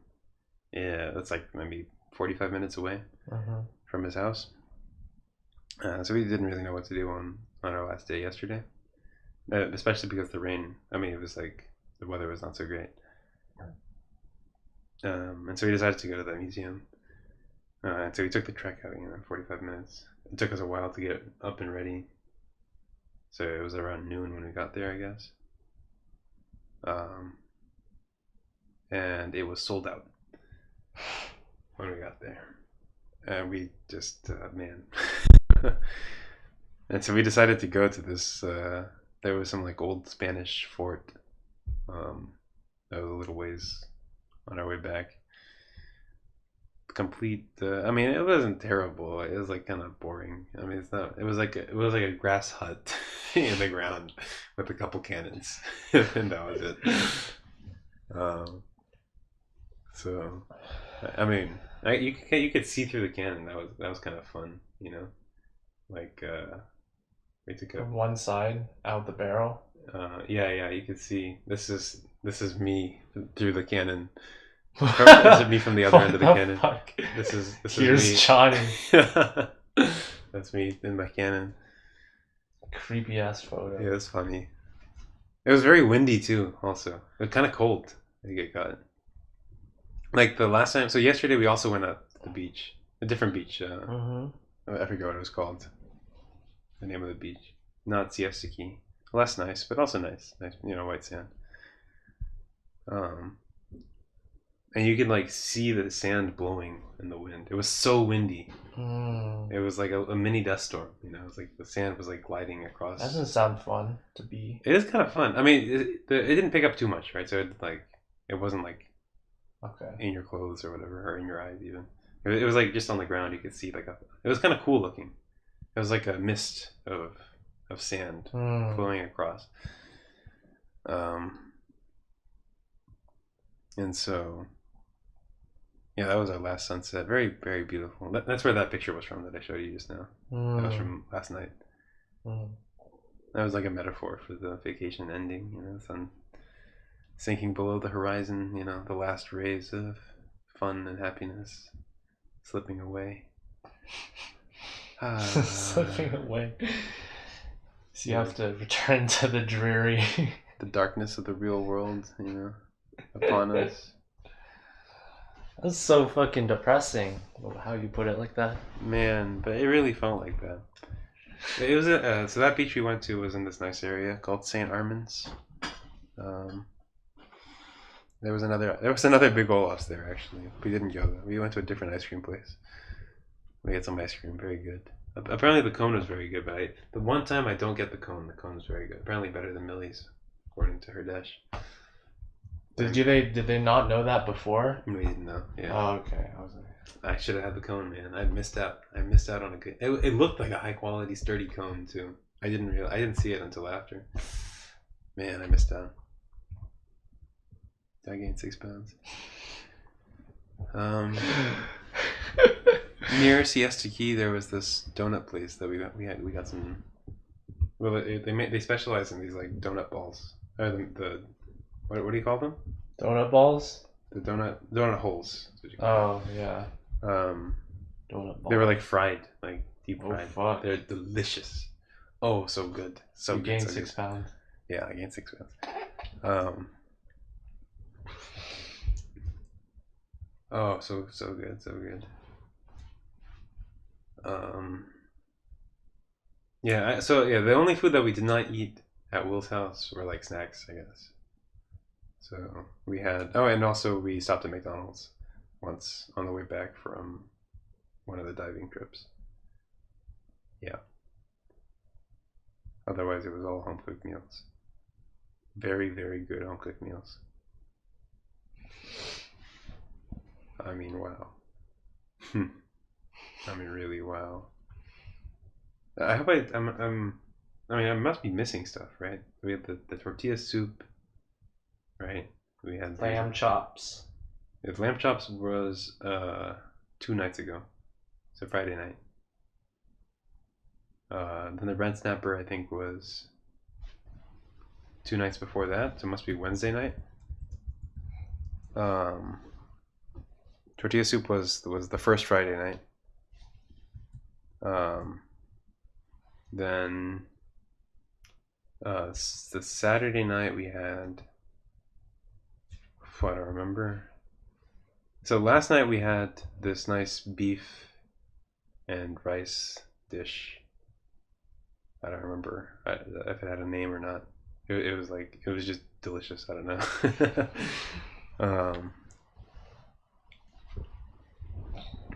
Yeah, so last night was beef. I don't know, you should make a spreadsheet and fill in the thing. You should do that. Then we red snapper, I think, was on Wednesday night. We had empanadas. I think that must have been Thursday night. Because Friday afternoon we had them for lunch after the kayaks, I remember, before we went out to siesta. That must have been a late lunch then. It was a late lunch, yeah. Like a really late one. You said you went out to siesta. Oh yeah, I don't actually. I don't remember if we did something else. I mean, we might have done. I don't know. I don't remember.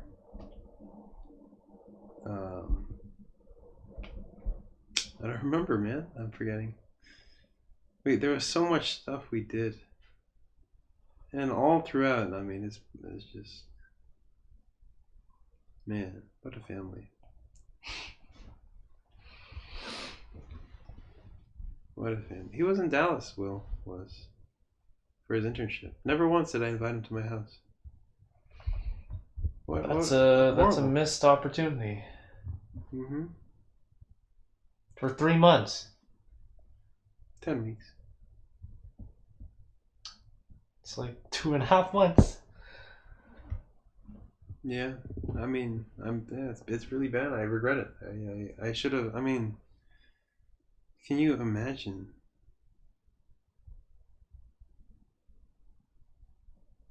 What could have been?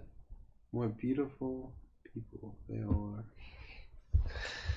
Well, now you have to go through the whole entire list. You have to meet Herdesh. Have you met Herdesh's parents? No. Adam's parents? I've seen his grandma. But not his parents. No. How'd you see his grandma? Yeah, he lives in New York. Oh, okay. The grandma, not the parents. Well, he lives. I mean, everyone. I mean, his grandma. So yeah, we dropped him off when we were in New York at his grandma's place. That's how we saw her. Oh. But he lives in Long Island. So we never saw his parents.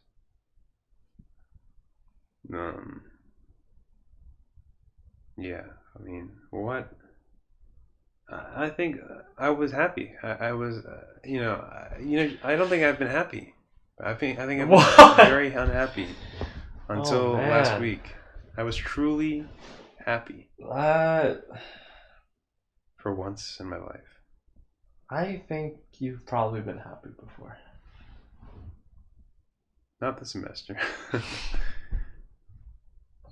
That's just rough, man. I think. I'm sure you've been happy this semester. Everything was tainted, contaminated. What's the word? Like twinged. There's a hint of anxiety in every. I mean, I feel like there probably was. You could have had that too. You just put it off. For this week. No, but this week, because I had planned for it, everything was accounted for. I didn't. Really? I didn't need to do anything. Okay. Right. Like spring break was not for work, right? Spring break was for a break, so I didn't need to worry about anything. So I didn't, you know, and I was happy. Really, I mean, work probably crossed my mind like twice, you know, the whole trip.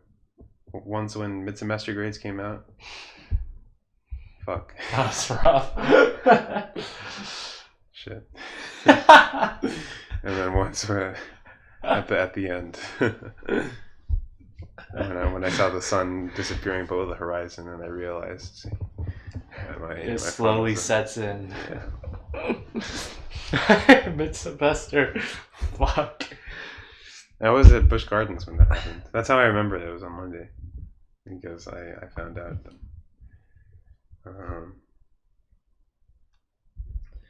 And then I mean, I had the same reaction, so it was yeah, it really ruined my. We did this thing. Wait, it came out Monday? Yeah. Oh, what the fuck? We did this thing. We had decided on Sunday night over dinner. What did we have on Sunday night? It wasn't ribs. I remember because I was sitting on this side of the table when we were talking about it. And when I was eating ribs, I was on the other side. So it must have been something else, but I don't remember what it was. Pasta, No. red snapper, No. empanadas, Nope. tamales. Nope. Something else. Salad, beef. There was salad, yeah. Breadsticks. No. Oh, so good. So everything was so good. I think in the kayaking trip, I must have done something to my eye. At some point, I did something to my eye because it's been hurting. It feels like there's something in it.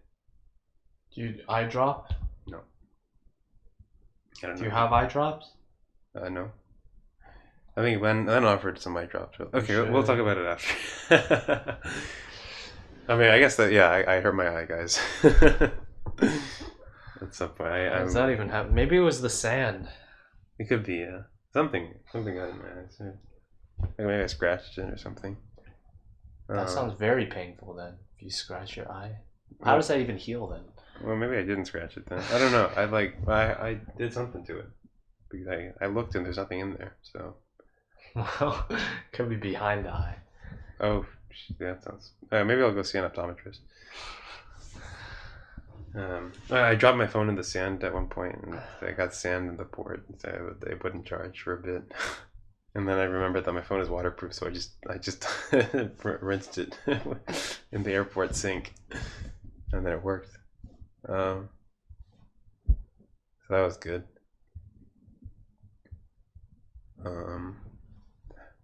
I left my backpack on the chair at the airport, and then somebody came running after me, telling me I left my backpack. So I almost lost my laptop and my iPad and all my chargers,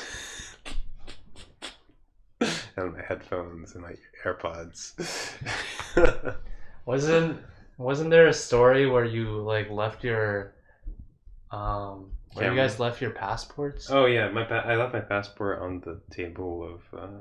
Wasn't this in like Colombia or something? No, I have never been to Colombia. I'd love to go one day. Visit Will's family again. Will has family everywhere, bro. We got family in like Italy and California and Holy Colombia, shit. Mexico. He's got the Giraldo connection everywhere. Yeah. I go the network, you know. If I A LinkedIn network. Instead of going to the embassy, you just go to the nearest Giraldo.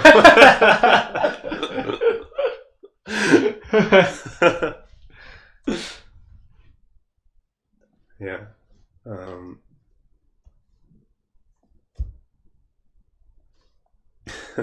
What a trip. Oh my god. Do you have any final thoughts you want to say about it? I mean, thank you, Mrs. Kalan and Mr. Giraldo.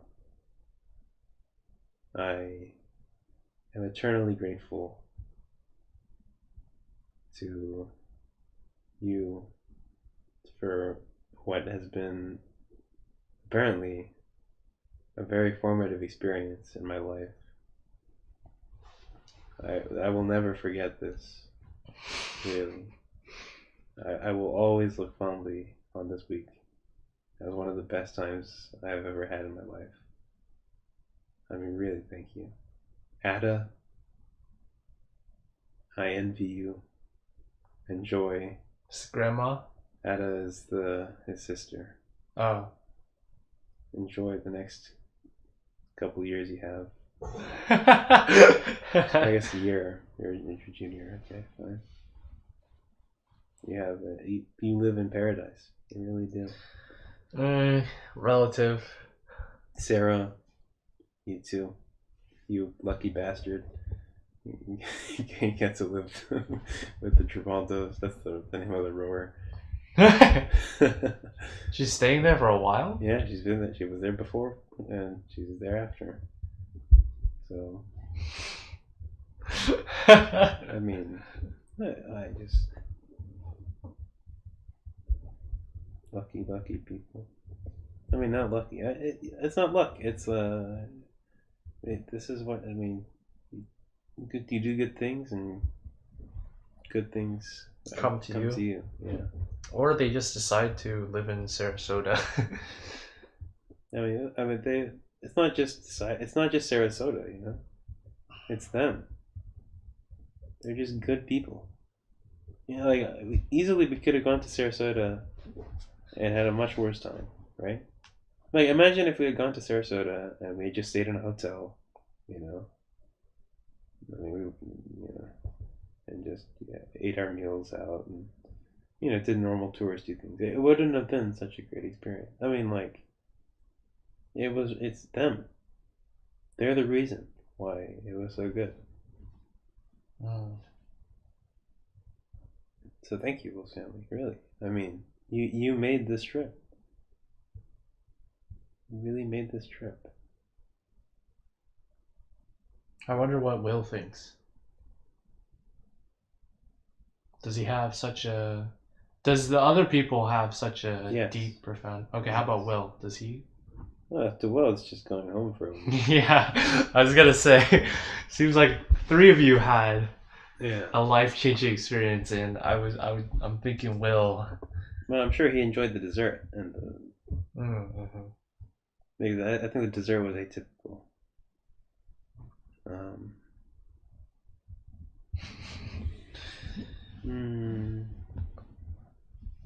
Well, there you go. Got an explanation now. Like, in case we haven't mentioned, the podcast setup is a little different this episode because Elan in his wounded state is lying across the bed right now. There's like a bandage on your foot. Is that like... I've got 3 band-aids on my foot. I've got a bandage on my knee. I forgot to get aloe. I was gonna go to CVS to buy aloe for the sunburn. It actually doesn't hurt that much anymore.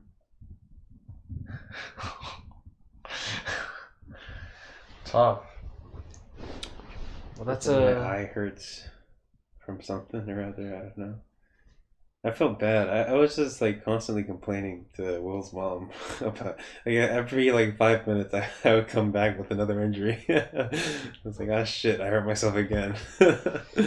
This only started and both his parents are doctors also, so it's like that's why. Oh my god, money. This only happened halfway through though, right? Where you started. Not even halfway. It was the day before yesterday. It's so fresh. I can't believe I was there yesterday, Patrick. Yesterday I was happy. This is Paradise Lost. I had it and it was taken away from me rudely, abruptly. No, I mean, Come on, you could still be happy here. All good things. See, all good things have to come to an end. Otherwise, they aren't good things because they're not different from whatever you have. Yeah? Yeah. And these can, you can have fun here. I wish I had a Groundhog Week. Just do this over and over again. Just have that experience. I can't believe what did I do to deserve this? What did I do to deserve this? Really? I mean, too kind. These people are too kind. Really. I mean,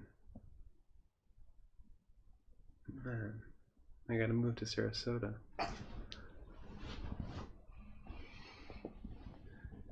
You know, I have purpose in life now. That's your purpose in life now. Yeah. Finally, I have something to look forward to. Shit. My retirement in Sarasota. Bro, you haven't even given Adam's parents or Dash's parents? Like, what if they wow you even more? I think it's unlikely. Shit, bro. Shit. That ain't fair. I mean, this is hard to tell. I mean, I'm sure Adam and Herdesh's parents are very lovely people. But this is like, I mean, like, wow. You know, I mean, like, even half this is like phenomenal. You know, well, I mean, beyond expectation, amazing. I mean, they really, really, really put in tremendous effort to make us feel comfortable, you know, well fed, happy, pampered. Like, we were treated like kings, really. I mean, man.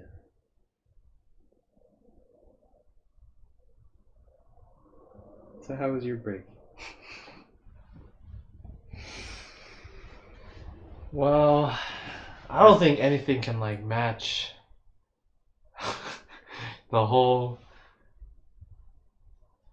description that you just gave of your whole trip. It's Oh, I had so Will always raved on about these Checkers fries.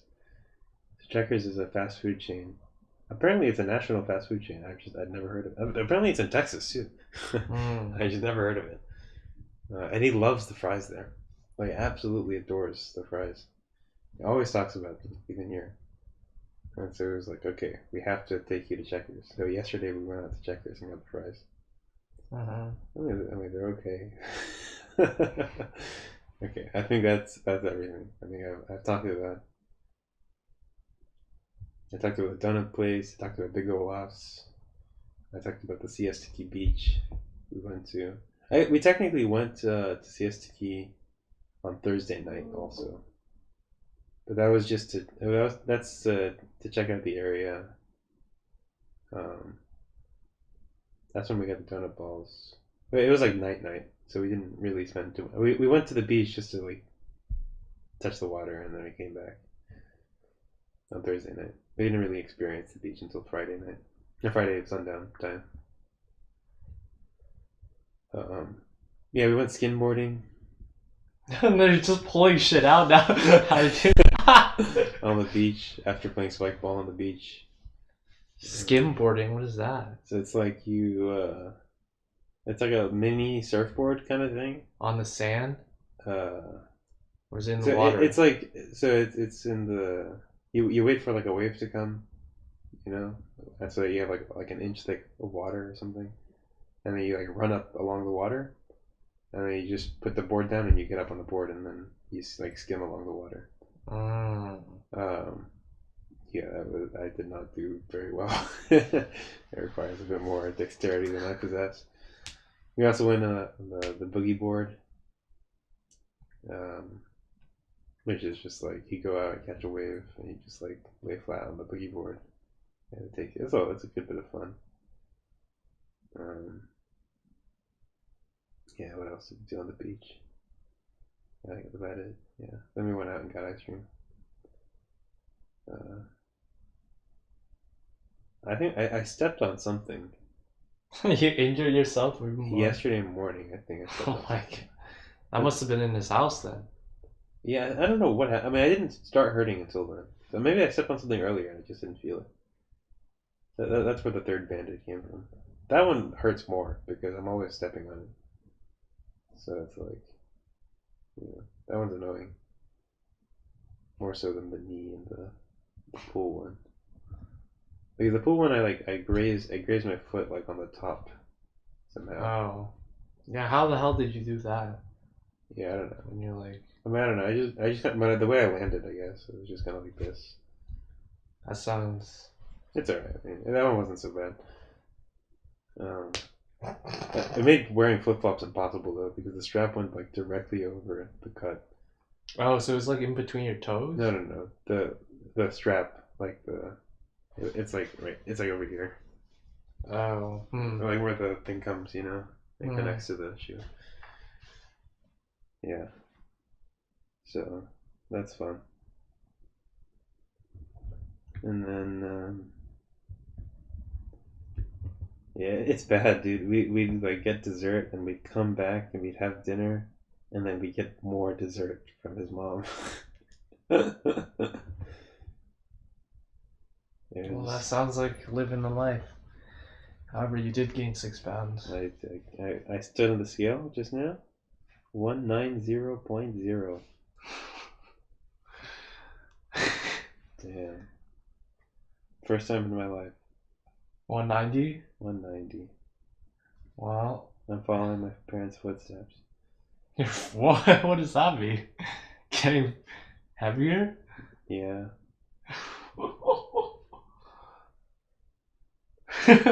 Why is that the first thing that comes to your mind? Following in my parents' footsteps? Dude, it's just it runs in the family, bro. What, getting heavier? Everyone is super skinny when they're young. And are you calling your parents fat now?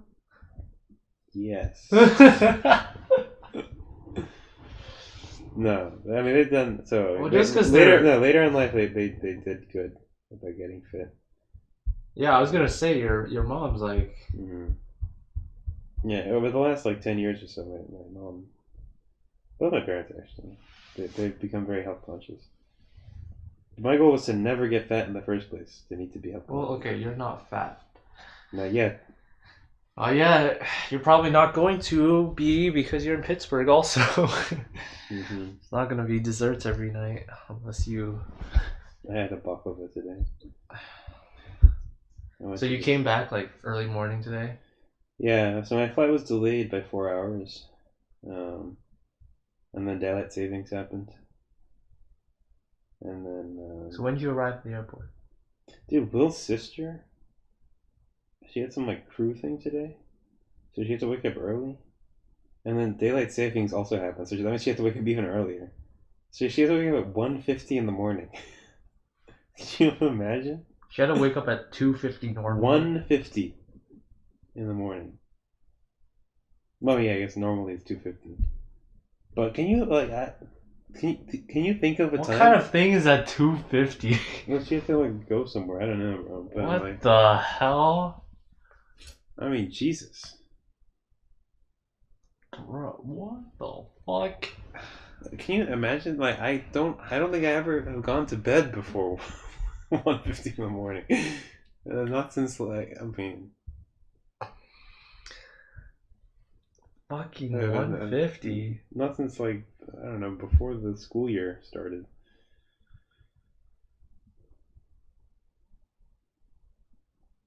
That's I mean, my sister had to wake up early when she was doing figure skating, and she would like go to the rink before school to practice. A lot of the times. That was not 150. That was like. Well, I mean, not regularly. That was only for today. Okay, well, she'd wake up like on like 4:35. That's too early, dude. Yeah, I don't have her strength. I can't do that on the regular. See, I'm not productive during the day. That's the problem. I only get productive like after midnight. It's terrible. It's terrible, really. Yeah, that's I mean, it can work. Just move your whole day around. Don't go to class. Yeah. Oh, yeah. I have to catch up on some lectures. I have to get my eye checked out. I think I have to go to the optometrist. You might want to try an eye drop first. It might help you. Mm-hmm. Are all eye drops the same? I don't know, just whatever one that'll like flush out your eye. Mm-hmm. Make you feel more comfortable. Might as well try that out first. Mm-hmm. Beautiful city. Beautiful city. And the weather was complacent the entire time, or? It rained a bit towards the end. At least wasn't snowing. What a surprise. Yeah, it was really nice. I mean, it was like 60 degrees when we left. Yeah. It really cleared up towards the end of that. We were able to. It was raining yesterday morning, but we were able to see the sunset. It really cleared up for the sunset for us. And then we got back and it was 15 degrees. Legit, we stepped outside and I'm like, I didn't bring my big jacket, so it was just cold. Yeah, but you didn't have to stay out for long, right? No, it was just to get into the Uber. Yeah. Oh yeah, the Uber.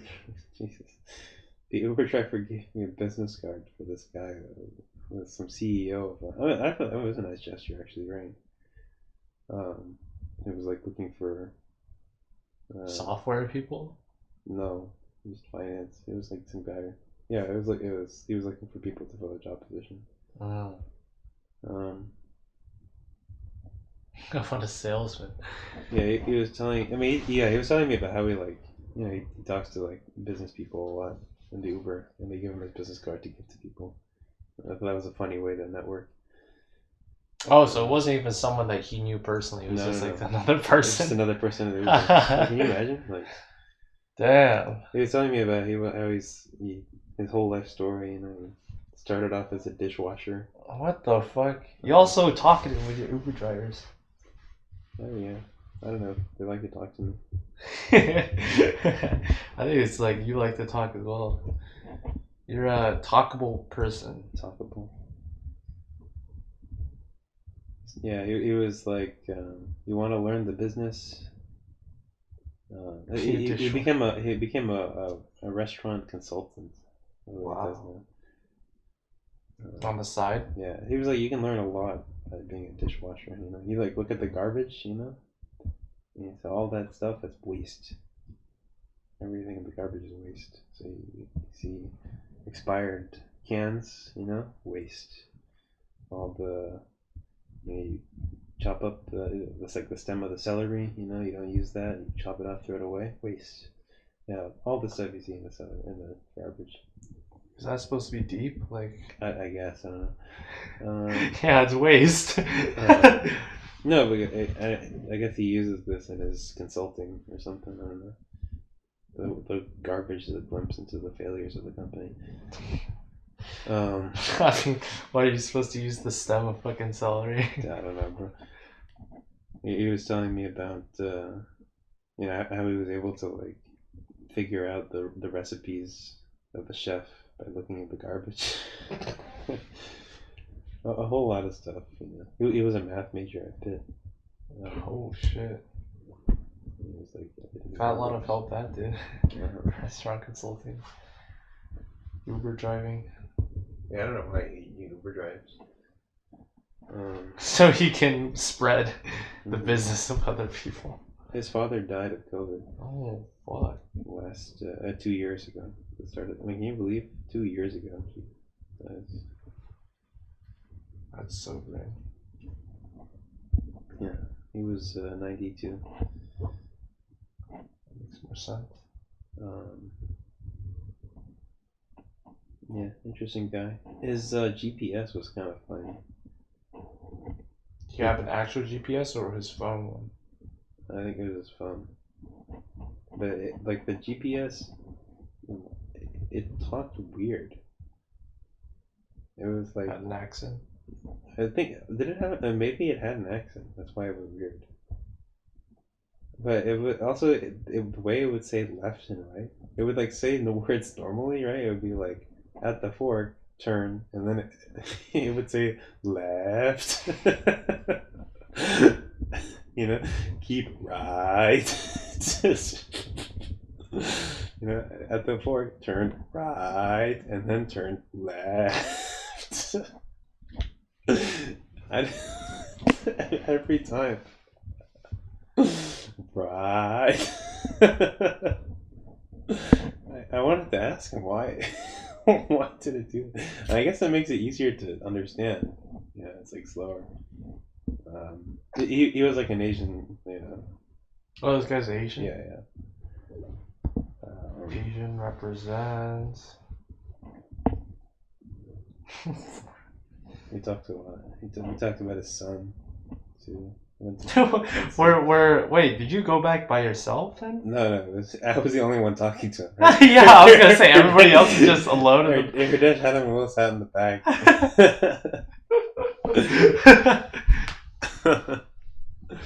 Classic. Talked about his son.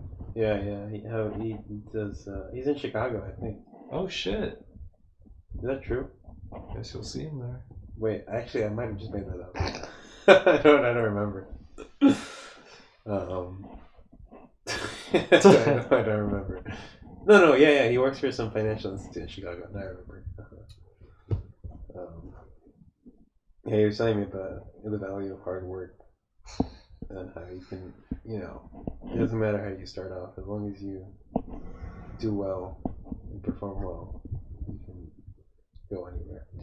Well, if my mid-semester grades are anything to go off of, I'm gonna. So, yeah. And that was so depressing, too. Going outside. What, the Uber driver?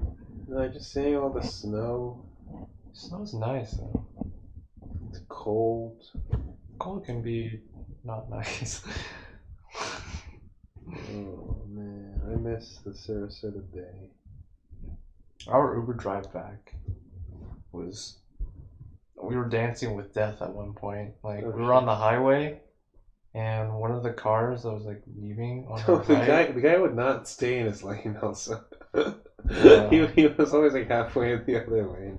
Our driver was doing that at points, but I don't know. It was very snowy out, so I don't really blame him if. Actually, I mean, you should probably still stay in your lane.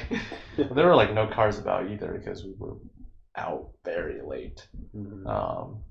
But like one of the cars was like in the lane to the right. It was like I think leaving up a ramp, and it sprayed like snow and ice onto our on our windshield. And we're on the highway going like 50 and shit. Oh my god. It was a bit scary.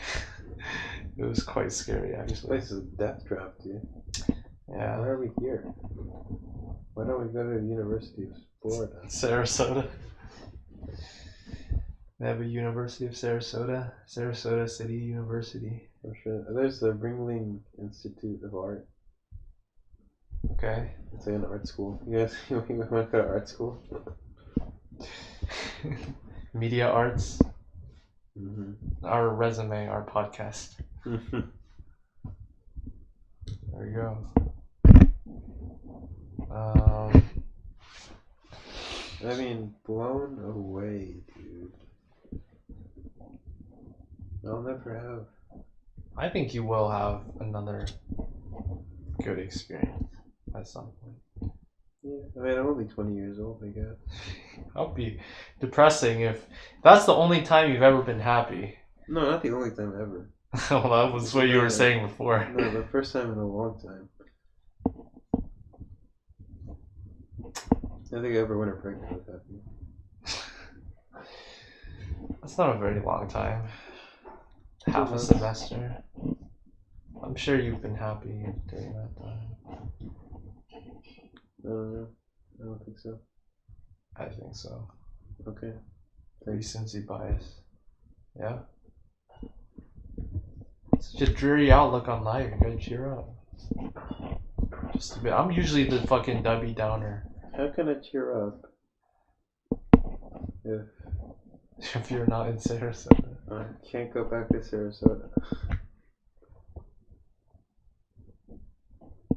don't know. You'll have to figure out a way. Find company. You know,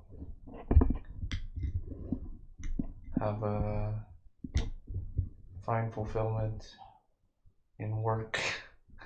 Put your heart in the work. No. So you went to New Orleans? Yes, I did. Oh, what's that? It was a fun time. I had fun. A lot of things happened. What I did not have fun with were the flights. So originally there's supposed to be 4 flights, like one from Pittsburgh to a connecting stop, and then to New Orleans, and like the same thing back, right? Mm-hmm. I went on 1 out of 4 of my original flights this trip. That means like I went on others that were different, not just that it got pushed back. Like, and every flight got delayed. Oh my god. I did not have a single on-time flight. Even like the ones that I went on a reschedule, I think they got delayed originally as well. So it was a bit of a travel nightmare. Like the first one, we were supposed to go from Pittsburgh to DC and then DC to New Orleans. And then what happened is that, what did happen? The first flight got delayed, but the second one didn't get delayed. So you missed At least until we didn't know yet that it would get delayed. It did eventually get delayed, but later. But it didn't get delayed yet, so we were like, if we go on our first original flight, like the delayed time, we're gonna be fucked because we're gonna miss our connecting flight, and then we don't know what the hell's gonna happen because then we might have to like stay over at DC because we were looking at flights from DC to New Orleans, and there were like none for that same day, the rest of the day. So that would have been really bad. So what we tried to do instead was get on another flight from Pittsburgh to New Orleans, to DC, that was slightly sooner, with standby tickets. So what that is like, yeah. Hopefully everybody knows what standby tickets are. Your dad definitely knows. Do you have to do it? So when we went to New York, I think I said this on the podcast already, but I missed my flight. And Hardesh was with me, so he missed the flight too. So we had the standby tickets for a different flight. Yeah, so we had standby tickets. The thing is, like, me and like 2 other people went to the airport at one time, and then another 2 people went to the airport at a different time, like later than us. So we got our standby tickets, and then we were like 3, 4, 5 in the standby ticket line or whatever. And then the other 2 people, they came in later than us, right? So it wasn't looking likely that they would be able to get tickets for the same flight that we just did. And one of them went to like the front desk at the airport or whatever, like where you check in bags and stuff. And he managed to get like an actual ticket onto this new flight. And then the other person did not manage to do that, so he had to come to like the counter at like the gate area. And he got a standby ticket, but it was like the very last one in line, which meant like when we actually were boarding, there were not enough seats for him at that time. So he had to go on the original one, the original flight. And then we went on the standby flight. What's funny is that the original flight, the standby flight got delayed so much that it basically left at the same time as our original flight. So then we went to DC, and then our original flight arrived sooner because the guy who didn't get a standby ticket, he got to the airport before us. And then luckily, like for everybody, the flight from DC got delayed as well. So then we all made that one. That's fine. And we made it to New Orleans. And New Orleans, I really like their airport actually. It's like very spacious, a lot of space all over the place. And we got a taste of what to expect. Like right by the baggage area, pickup place. It's like there's like a big lobby. There's already like a band playing there. Yeah. Just in the lobby, giving us some nice music. New Orleans jazz. Got our suitcases, and then we went back to the premises, our Airbnb, which was really nice actually. It was like 2 apartment style things, with like a door in between them, so they're like next to each other, and there's a door connecting the 2 rooms, which I guess that's like nice for our situation. One thing that was interesting was that all the bedrooms in the Airbnb, none of them had external windows, so it was all like no windows bedrooms. That sucks. Yeah. Well, one thing it was good for was that there was complete darkness when you were sleeping. So, dude, we'll have these blackout blinds. Complete darkness.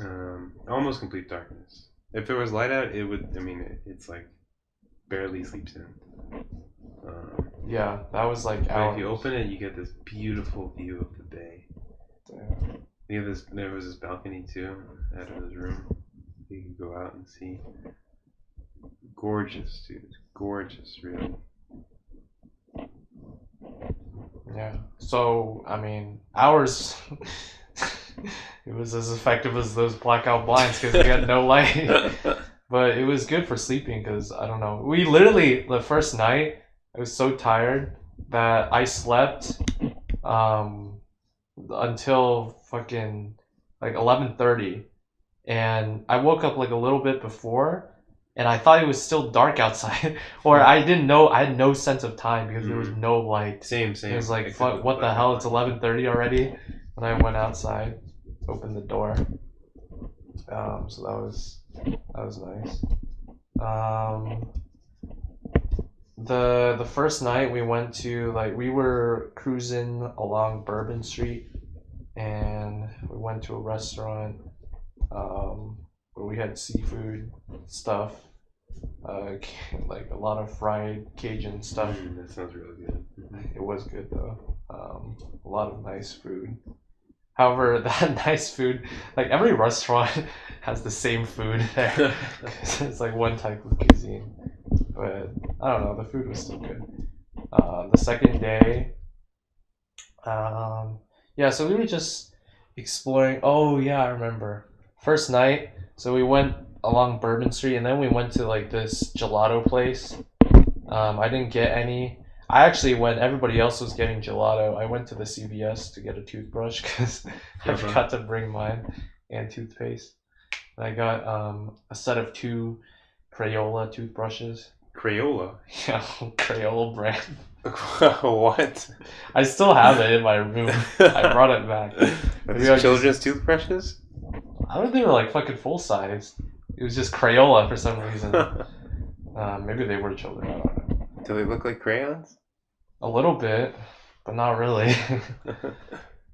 And we were walking around, I don't know what the main avenue street is, but it's like a major thoroughfare. The French Quarter? I don't think it was in the French Quarter. We did go there eventually at some point one of the days. And there were just like, well, especially Bourbon Street, there were a lot of lively places. And I actually have all the photos on Google Photos, so I'll like pull them up right now. But we like passed by every, like on the Bourbon Street, every other place there was what's it called? A bar, but also like just random pizza shops selling daiquiris. Like I saw the word daiquiri like on every street corner. What is a daiquiri? It's a type of alcohol, like drink I see. that they sell. And it was just all over the place. This is not the right thing. Yeah, I can't see anything, so don't worry about the picture. I'll align it.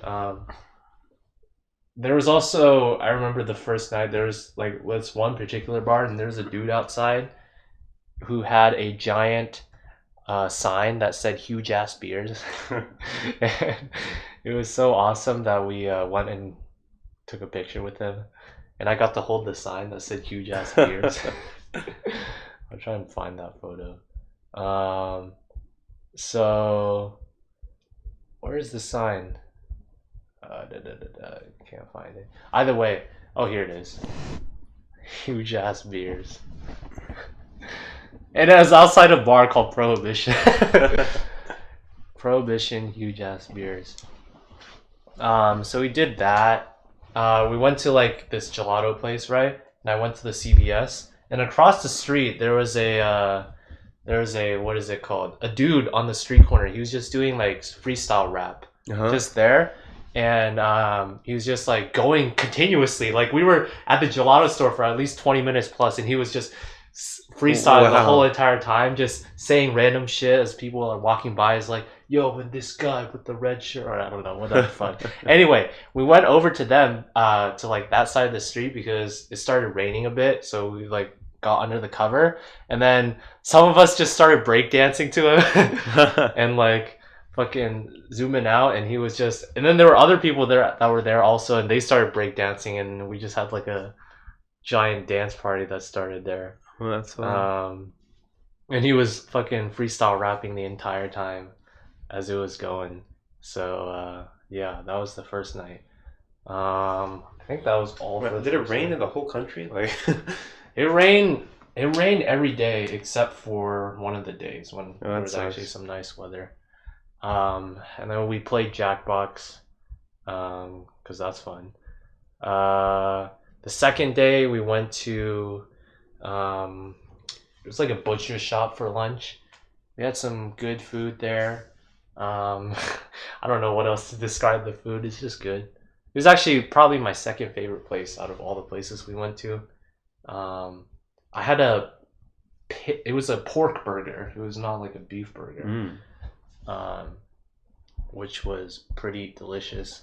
Then we like just walked around random places in the city of New Orleans, just like around nearby. There's this one giant building here. I don't even know what it is, but it's just a giant blob gray building. It's this literal block, and it looks like a giant Minecraft building made. It could be an oil well.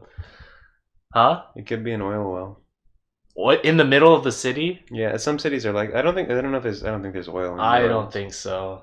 But there are, I mean, in like Los Angeles and stuff, there are buildings that are like that. Interesting. That you have. I mean, there's some interesting buildings like this one. There, we passed by like a couple. I think there was a building for the district. What was it? Fifth Circuit Appeals, something court, Supreme. Not Supreme Court, but it's a federal court, yeah. Federal court, yeah. And we went to New Orleans like the week after Mardi Gras, right? So there was like a bunch of beads all over the places, on trees, on statues, like this right here. Like people had put beads all over the place. So we were like walking around. Do you know who this guy is? I'll put a picture in the podcast as well. I can't see. I don't know. It's hard to see. It's like a.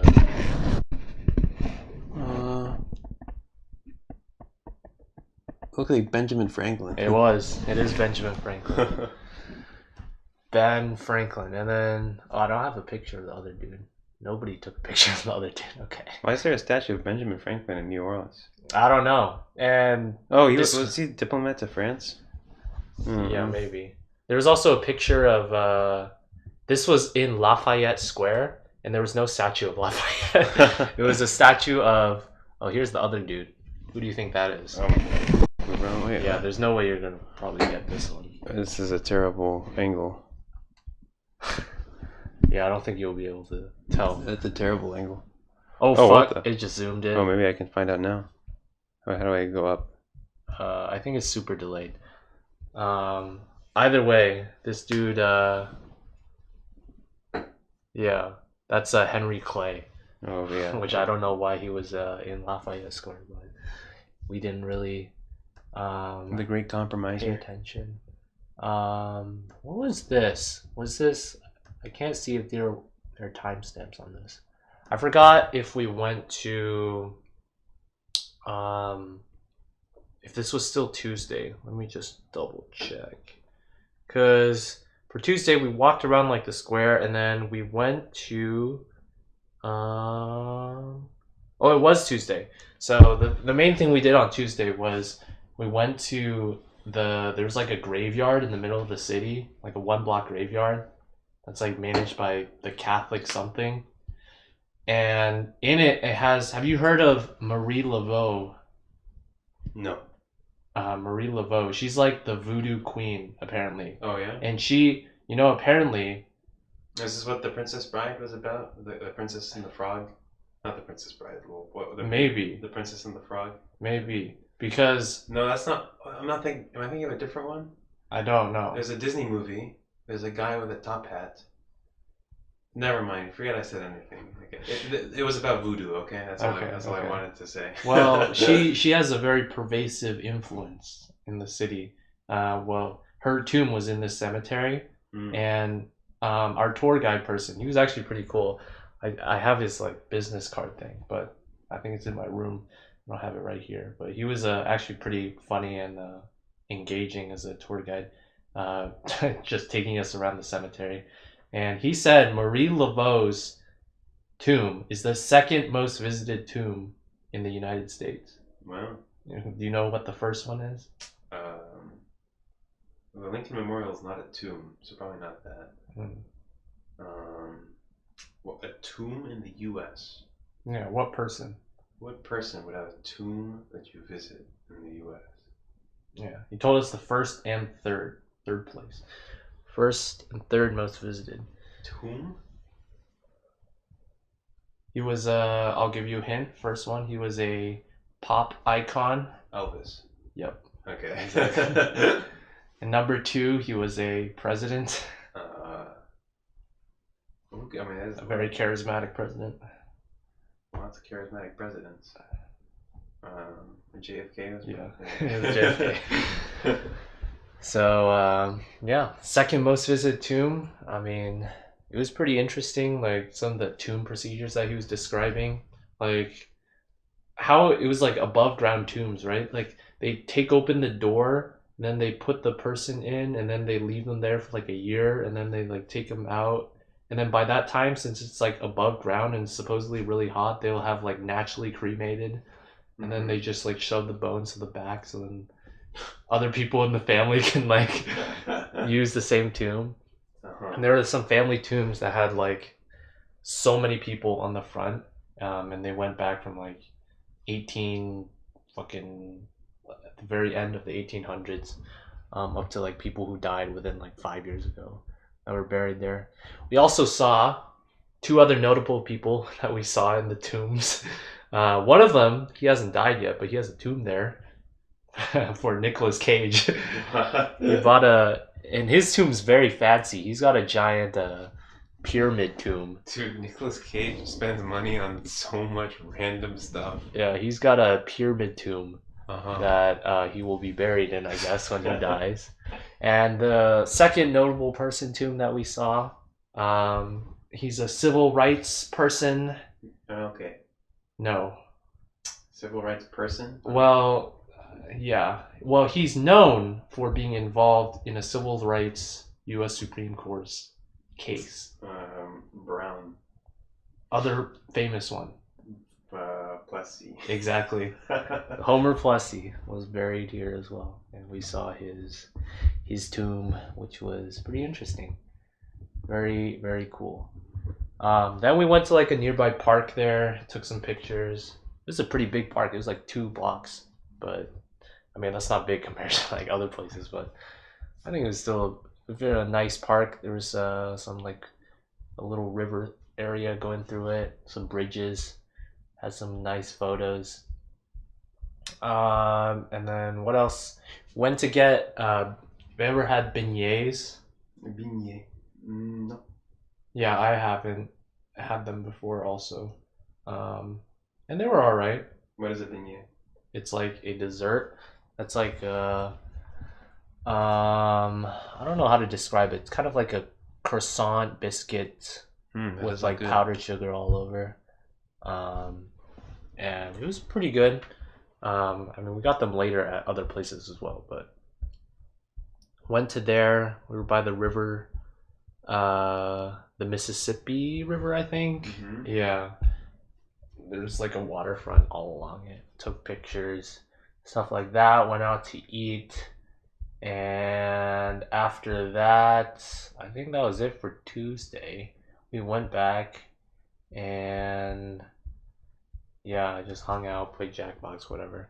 The third day, we went to, yes, it was the third day. We went to my favorite place for food on the trip. It's this place called Bearcat, and their food was really, really good. Like, I had a burrito, breakfast burrito thing, but it was like, it had like mushrooms, shrimp, other stuff. Sounds really good. Yeah, and somebody else, they had like this one that was called, I forgot what it was called. Maybe it was like the evil cat or something, or something, because everything was like themed around like cats or whatever, because of their thing. And it was like chicken, fried chicken and stuff with like egg on top and like sauce. It was really fucking good.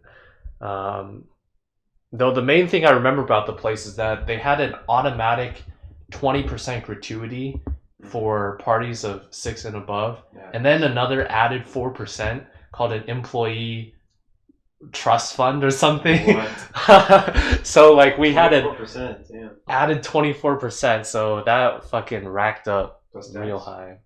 Plus tax, yeah. And the food wasn't like super cheap either, so Yeah. there were a lot of expensive places here. We went to, the main highlight of Wednesdays, we went to the National World War II Museum in New Orleans. And that was a lot of fun. Unfortunately, like I couldn't get through everything. I was going too Oh, we slow. went to an aquarium also. Oh, Yeah. Oh, that's what we did on one of the days. yeah. Went to the World War II Museum. They had like, there's like an interactive movie thing. Well, it wasn't really interactive. It was a 4D movie experience 4D. for like 40 minutes, narrated by Tom Hanks. Wow. And and like the 4D was like they had effects, as in like they simulated snow and there was like smoke, and there was like a part where it was like a concentration camp, and then like a little tower came up, like the spotlight was like shining on us and the Oh, wow. audience. There were a couple really cool effects, so that was cool. And then in the museum they had like a Pearl Harbor thing, a D-Day thing that I didn't manage to go to, a whole thing about like America, the arsenal of democracy or something like that, Mhm. where it was like it covered all parts of like the American front, like at home and other kind of domestic issue types, and like the build up. And what was the main thing? I think the coolest thing that I saw was that they had like this whole section dedicated to the internment of the Japanese Americans, Mhm. and it was really interesting hearing like the testimonials of people that like lived through that and were forced into those camps, which were not great. I was trying to think what else happened. They also had two giant like really long exhibits. One called Road to Berlin and one called Road to Tokyo. That was like basically America's involvement in Europe and the Pacific. Mhm. The main thing that I got from the museum is that it was, of course, it was going to be very American focused, but it was very American focused, which made sense, but because it's like the National Museum, but it was very American focused. There was like no focus on anything else really. But there were a lot of cool things. Saw a lot of interesting things. I took a lot of pictures of the guns that they had on display also, because I thought that was cool. After this on Wednesday, where did we go? Oh yeah, we had food at a place, nothing that special, and then We went to a Pelicans game. Cool. It was cool, more cool than like just going to a basketball game, because a lot of the people, this is like their first time ever going to a basketball game. Really? So it was like a new experience, and luckily, like even though the Pelicans lost because they were so bad at shooting that day, everyone had a lot of fun, which was good. I felt good because I was the one who suggested going to that, because I wanted to go to a basketball game that wasn't a Trailblazers game at one point, see like what other stadiums are like, and everyone had fun, so it all worked out. That day was also one of our group members' birthday, and she turned 21. Ooh. So 3 of the people in our group after the basketball game, they went to a casino to play games and stuff. And then the other 4 of us, like the one who turned 21, and then the other 3 of us who were not 21, so we couldn't go to the casino. We like went out instead, and she bought a bunch of drinks, and she bought drinks.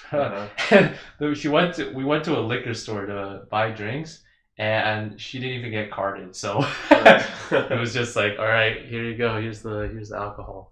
Then we went back, and we played like a couple drinking games until the other people came back from the casino, and they fucking made, well, at least 2 of them. One of them didn't play. The other 2, they were just coming in, and they made like $500. Whoa. And shit, playing whatever. I think it was Texas Hold'em or something.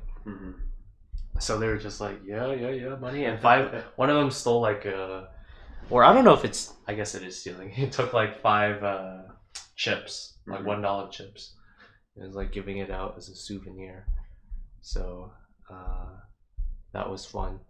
And then the 4th day, we went to this fancy restaurant called Brennan's. It's food. I don't know what much to describe about it. They did have this tableside thing. You ever seen like the tableside stuff? Have you ever been to a restaurant where they prepare food tableside? No, and like toss a salad maybe, but no. Yeah. Well, they had like a dessert where it was like prepared with, it was like called Banana Foster, and it was they had like sugar and like put bananas and ice cream, and then they tossed in some rum and then lit up the fire. And oh, cool. Yeah, it was like a big spectacle. And then, even though it wasn't her birthday yet, because it was the day before that was her birthday, we still said that was her birthday, and then she got a giant cotton candy cake. Oh, nice. Yeah, like a giant one. So we had food there. It was all right, or not bad. And then in the rest of the day, we were browsing through New Orleans again. We went to the French market, where it was like a Saturday market with people selling stuff, and there was food.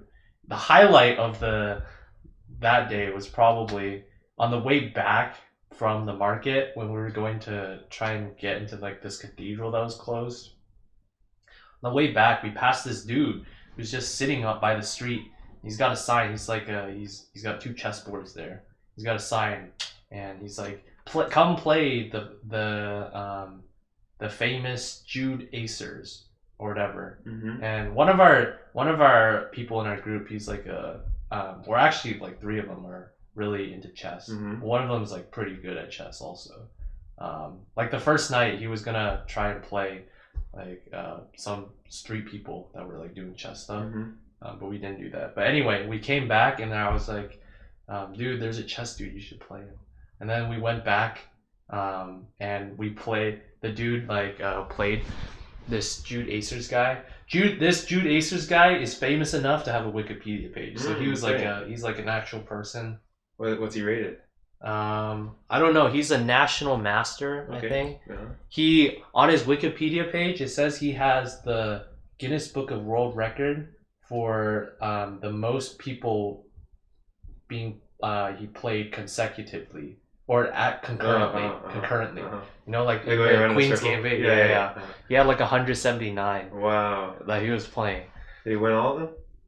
I don't know. I'm guessing so. Otherwise, that wouldn't be that impressive. But yeah, he had his own Wikipedia page. So this guy was like a famous dude, and our friend started playing him, and then in the middle of the game, right? Because we're by the street. Then suddenly there's like a wedding procession that comes up the street, like it's escorted by 2 police motorcycles at the front. And then the police motorcycles, it's ridiculous. They literally stop in front of where the chess table is, and everybody comes up, and there's a huge band playing, and it's fucking loud as fuck, and they're still trying to play chess at the same time. And there's just the band and the dancers and everybody there stayed for like 15 minutes, like just in front of the chess. So that's how Jude Acers does it. Yeah, while he was trying to play the whole time. Yeah, I have a video of that. I'll show it to you later. Did he win? But, he did not win, unfortunate. But apparently it was really close. Like he just like messed up one thing, and he, otherwise he was like playing as optimal as he could. But Mr. Jude won in the end. Yeah, and then after that we went to the riverside again, and we took pictures and stuff like that. And we saw like a Holocaust memorial that was by the riverside. It was really small, but that was interesting as well. And then we went to a place, had dinner, blah blah blah blah. Okay, and then that was basically like most of the trip.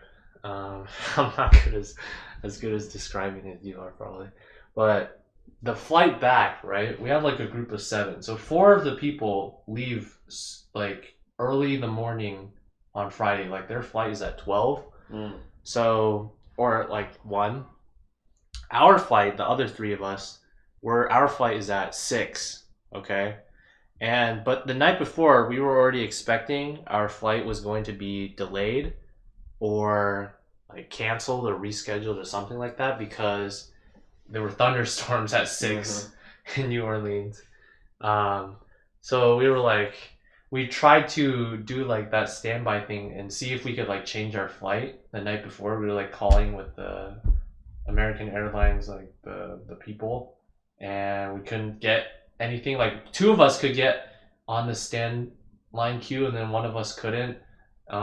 So then we were like, when it was around 3 or 4, we were like chilling, and we were like, why don't we go to the airport first to see if we can, I don't know, work something out and change our flight. Because, oh yeah, the reason we did that is around 3 or 4, we got our notification that our first flight had in fact been delayed.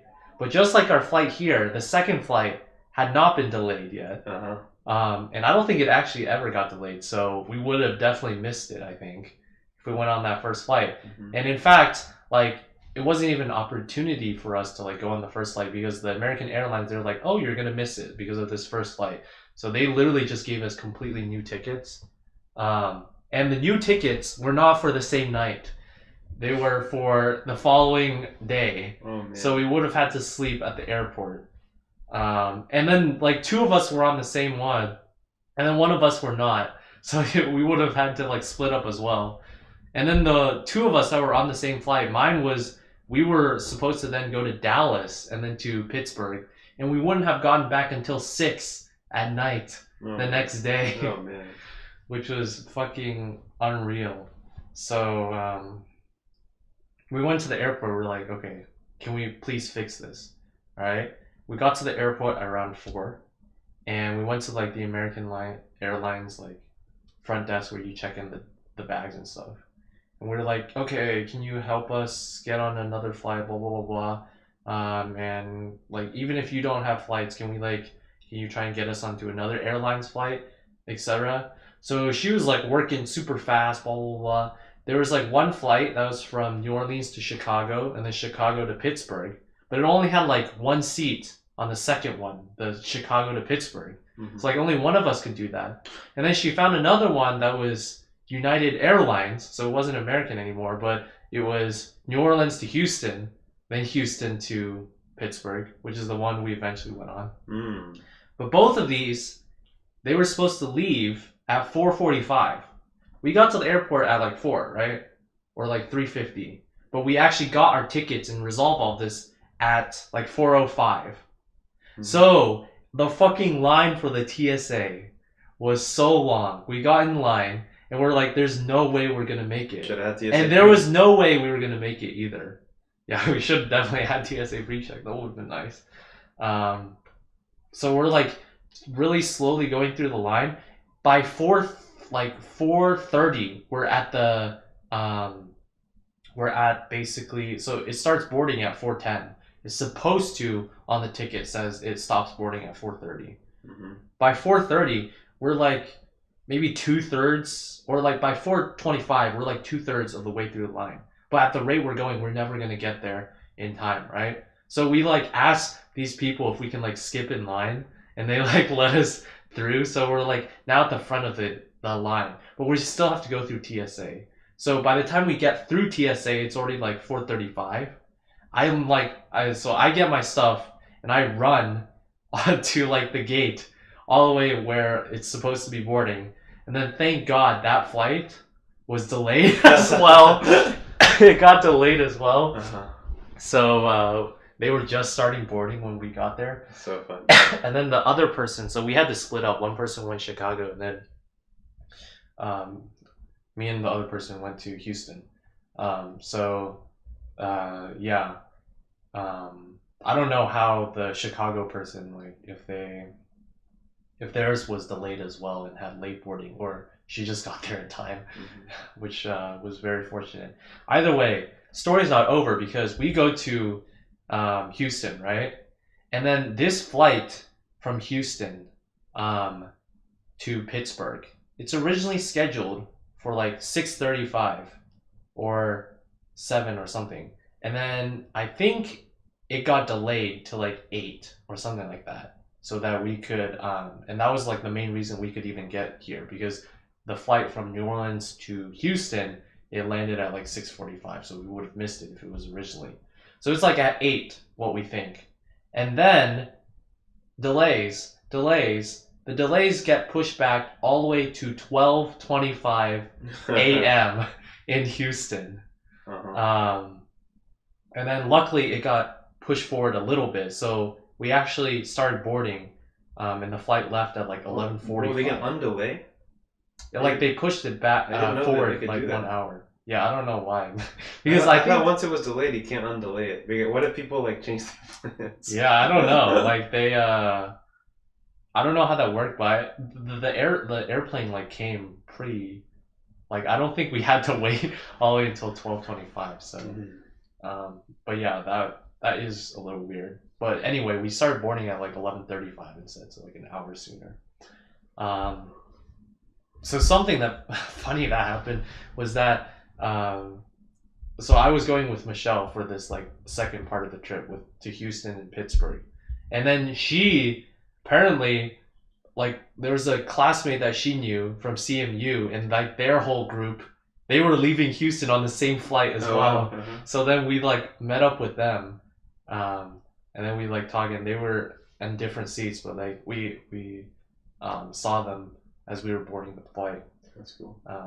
So then we got to Pittsburgh. We got to Pittsburgh at like 2:30 or like 3.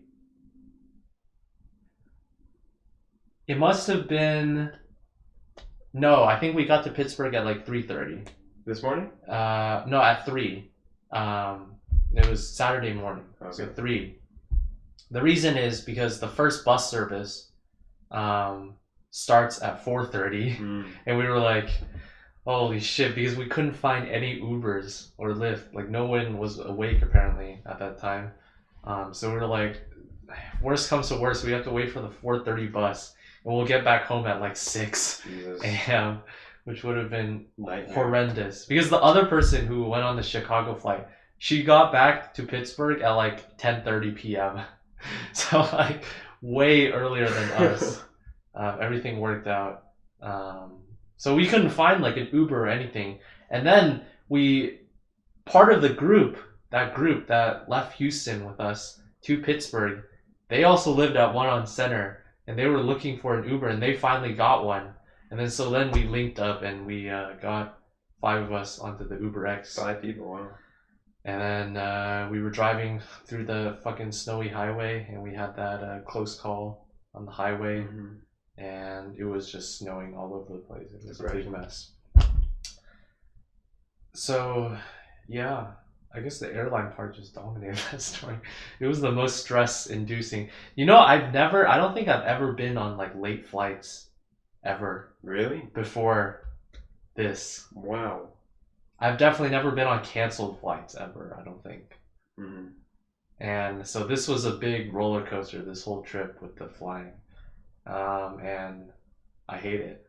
It really sucks. Man, I was so happy when I found out my flight was delayed. It just meant more time. Opposite for us. We wanted to make sure we could get home by the same day because we didn't want to sleep at the airport. Mm-hmm. Even if it was still a little later, at least we didn't have to sleep there. Yeah, it's better for us, I guess, since we had a direct flight. Yeah. Oh, yeah, lucky you. Can't believe fucking Pittsburgh's too small. Houston, though, this is the first time I've been in the Houston airport. That airport is huge. I've never been. It's a huge airport. It's one of the ones that has a SkyTram, like to different terminals, like and United has two straight, like there's A, B, C, D, E. United has C and E, just all to themselves. Mm-hmm. So I guess DFW is like that with American. Does it have a SkyTram as well? Yeah. So it was like a fucking huge airport.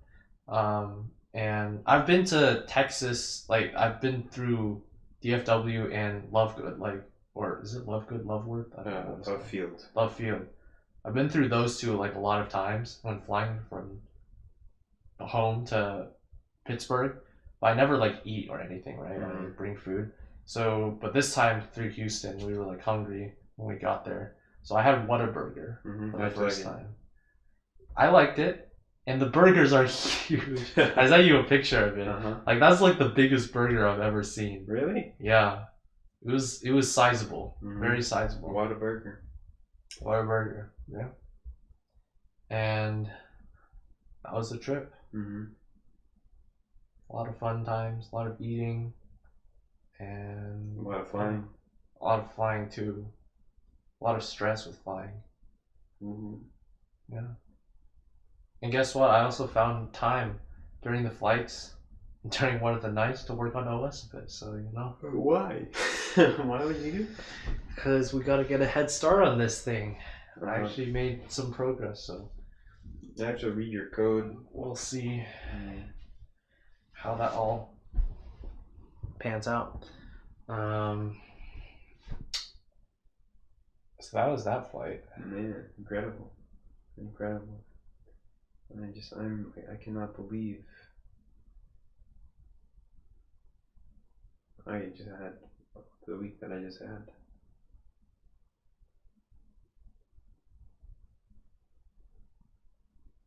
What's so unbelievable about it? It's so surreal. It's just so amazing. I think you'll get another amazing week sometime, and then you'll have two amazing weeks to your inventory. Wow. That you'll be able to look back on. I need to fix my eye though.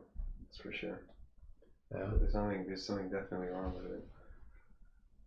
It's like it's very uncomfortable. It's gotten worse over the course of the hour, or 2 or 3, or however long we've been talking. It's been a while, yeah.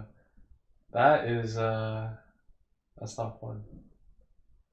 Yeah. Well, wait, do we want to make this the spring break special? Len, are you still out there? Yeah. You want to come in for a bit? Short break? Oh my god. Yes. This is the spring break special, all right? We're How was your spring break, Glenn? Oh man. Do you want to sit down somewhere? I was happy for the first time in my life. And now I have to come back to Pittsburgh. This guy literally, he Fuck. said happy for the first time. I'm fucked.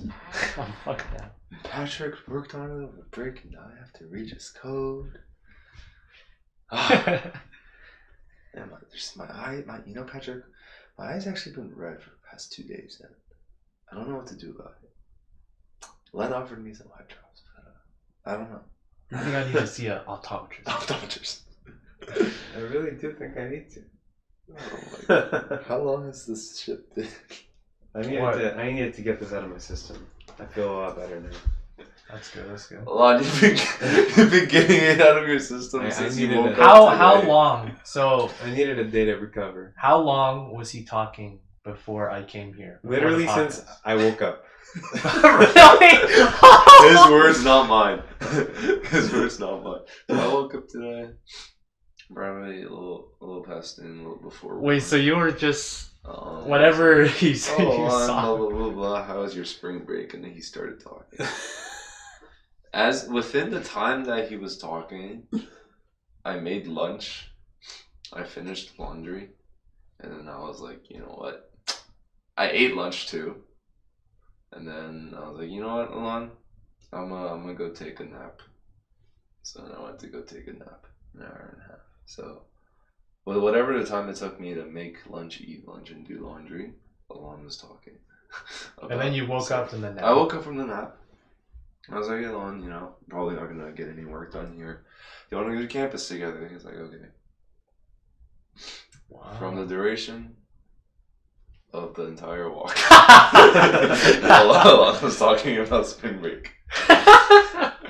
We get to campus. You know, I go to ABP, find a place on campus to go do some work. Fortunately, I put my headphones on. So, or rather, Elan was kind enough to lend me his headphones. So, put on the headphones. So, while we were at ABP, we didn't talk. But he would interject every now and then and be like, dude, this spring break. Oh my So- god. And, you know, Elan does his cello thing. I'm doing my homework. He comes back. Oh, he had a rehearsal today. Yeah. We walk back. Whole time. We walk back. Is he talking about the same stuff the whole time, or Pretty is it much, a different thing each time? It's some permutation of something Will's parents, something happiness for the first time, something hating Pittsburgh, you know. I just summarized your whole podcast in the past 2 hours, not including Patrick's part. Occasionally, I'd sprinkle in some new details. Yeah. There'd be like one or two new things every time. It was like, and we walk back, we get back, and then I was like, you know what? I'm watching TV. Fortunately, Elan is eating his Chipotle, so he did not talk much during that time. A brief respite. Right. And then you came over. And he began again. He started again. He started right away as I opened Or the actually, door. rather, Elan kept talking about it for a little bit after dinner, and then at a certain point, I was like, Elan, is it okay if you just like stop? So then, after I actively told him to stop, he stopped. And then you came, and then he started again. Yeah, so I don't think I've talked to Elan about anything else today.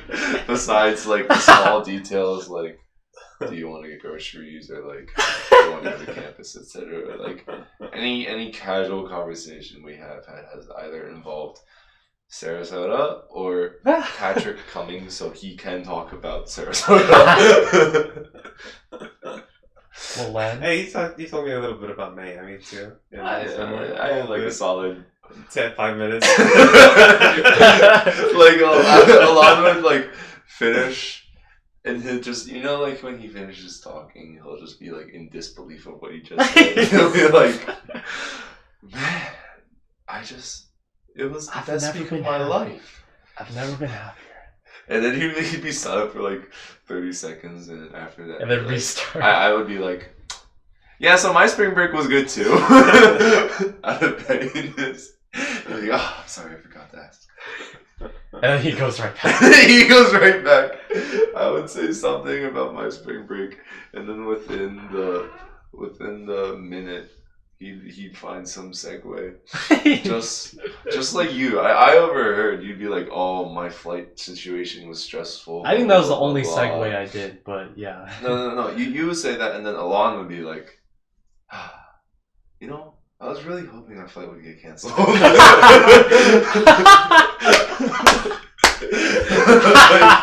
Any minuscule, you can say, "Oh, Elan, your blanket is blue." The blue waters. You can say there's no food in our refrigerator. Dude, Will's parents their food. They missed food the whole time. I gained 6 pounds. Gained 6 pounds. Len, Yeah. it's your chance now to talk uninterrupted about your experience, okay? Elan's had his time. Yeah, how long is this shit? We're making this is gonna be a long one. A special. A big special. Do you want me to call Iran? I'll get him to talk about Cancun, Mexico. As well. Oh, there we go. We'll get everybody in here. Yeah. Get Tejas to zoom in and tell us about where Get Gus. I don't even know where Gus went. You went home, right? You went home, yeah. Tell us about guitar. I'm zooming in Adrian. He'll also tell us about Cancun. Is he not? He's not back yet, yeah. But He's when's he at home gonna be right back? now. Tomorrow night. Okay. Yeah. Well then, the floor is yours. You went to. I'm gonna sound like an Elan, but. Well, no worries. Let's set the. I have homework due tomorrow. I'm so fucked. I haven't said that once today. Good job. I actually high five for that. Good job. You're still in the spring break unironically mindset. proud of you. Tomorrow. Tomorrow we'll be back to normal. No. Tomorrow he said, when he was doing his little disbelief show, he was like, man. And I'm gonna have to do this all again tomorrow for Adrian. So I'm gonna hear this again. It'll be likely my third time. Dude, I saw when I was coming up and I got lunch today. I saw Ayub in the elevator. Oh, he was back already? Oh, nice. He was with their aunt. The whole elevator ride up. I was just How long of an elevator ride is this? The elevator was full. All the buttons were pushed. And you were talking the whole time. I was in front of everybody in the elevator.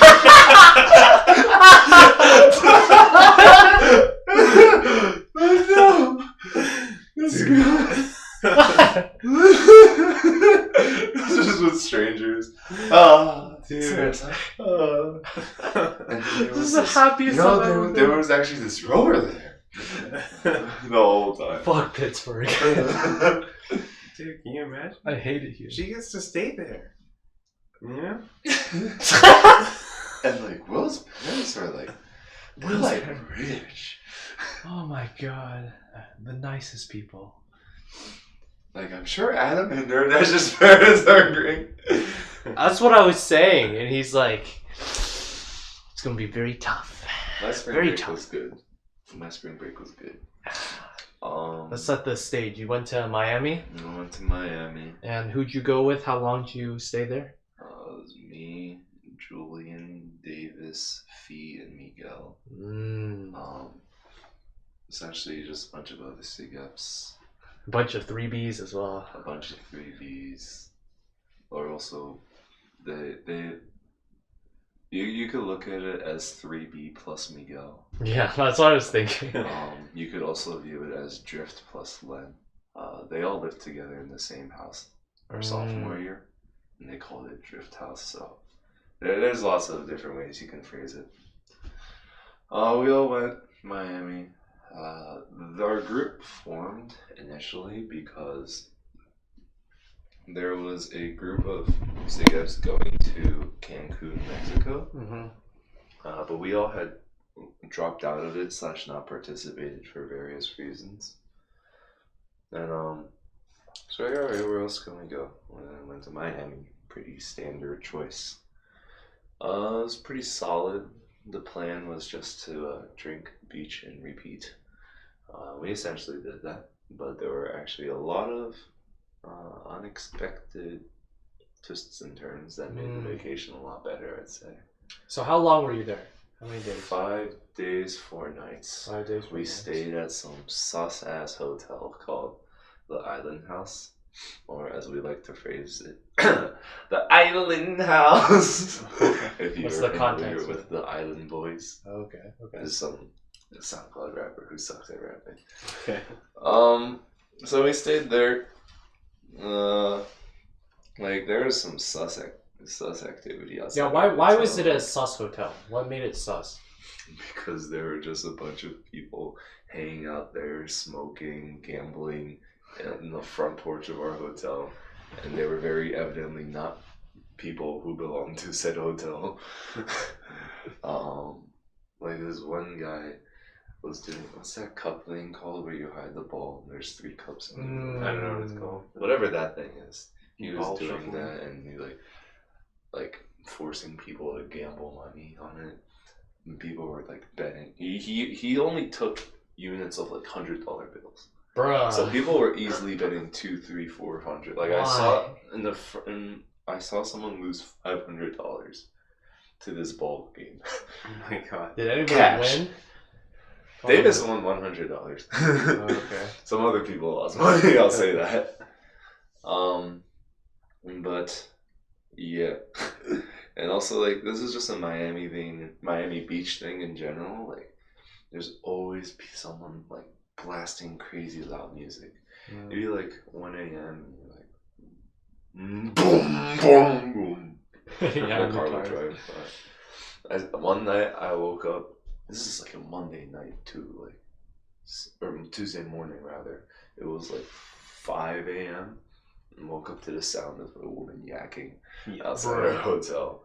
Oh, Presumably from an overdosage of alcohol. Happens. And then yeah, so also like the quality of the building is like that of a Beeler house. So not good. And then one of the service work or like the house cleaning handyman people, he was really nice. They were all awesome people. But like he had a teardrop tattoo. Okay. So that was not the most That's a reassuring sign. thing. So a bunch of things, but honestly, like it was lit. I loved the hotel. It really made the experience. And like the room we had itself was actually fairly nice. Like we had a little kitchenette, 3 beds, so 2 of us shared. It was really good. One thing I want to ask you before we continue. You went to the beach, right? Yeah. How would you rate that beach? Evidently Because- worse than Sarasota. That's what I was gonna say, like, this guy Apparently, has- it's just absolute doo-doo water. Like literal Planted an just idea. Ohio River compared to Sarasota. Like actual disgusting, like ew, Miami Beach, like actually disgusting. It was, You've been to Miami Beach? I have, yeah. And it just doesn't. it sucks, man. You heard the man, right? I mean, duh, like Siesta Key is second best in the U.S. What can I say? I mean, the beach raiders have spoken. who the fuck are these beach raiders? Yeah, what kind of lobby is this? The beach lobby. Anyway, no, the beaches were amazing. Yeah, the Miami Beach is very nice. But nothing compared to No, it was really nice. The water was like turquoise. The sand was very soft. Yeah, it was very nice. And like a lot of the beach areas was like pretty shallow. There were a good amount of sandbars, I think. So like you could be 20, 30, 40 feet out and be like waist deep maximum.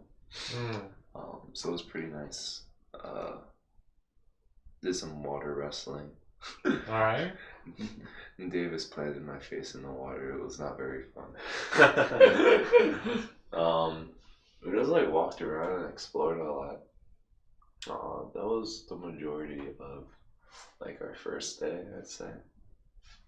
Because that was still like a travel day. People were coming in. Oh, so you guys all didn't arrive at the same time? Yeah, we got this night. Oh, first night, one of the things we did, it was quite a nice vibe. We got sandwiches, laid out a towel on like a nice grassy area, played some poker, smoked some cigars. Very nice vibe, played music. That night, was it that night? I think it was that night. That night, we were like, alright, well, this might have been the second day, I forget. But at some point, we went to the beach. We retired from the beach all burnt. We've exhausted all evening time activities or daytime activities.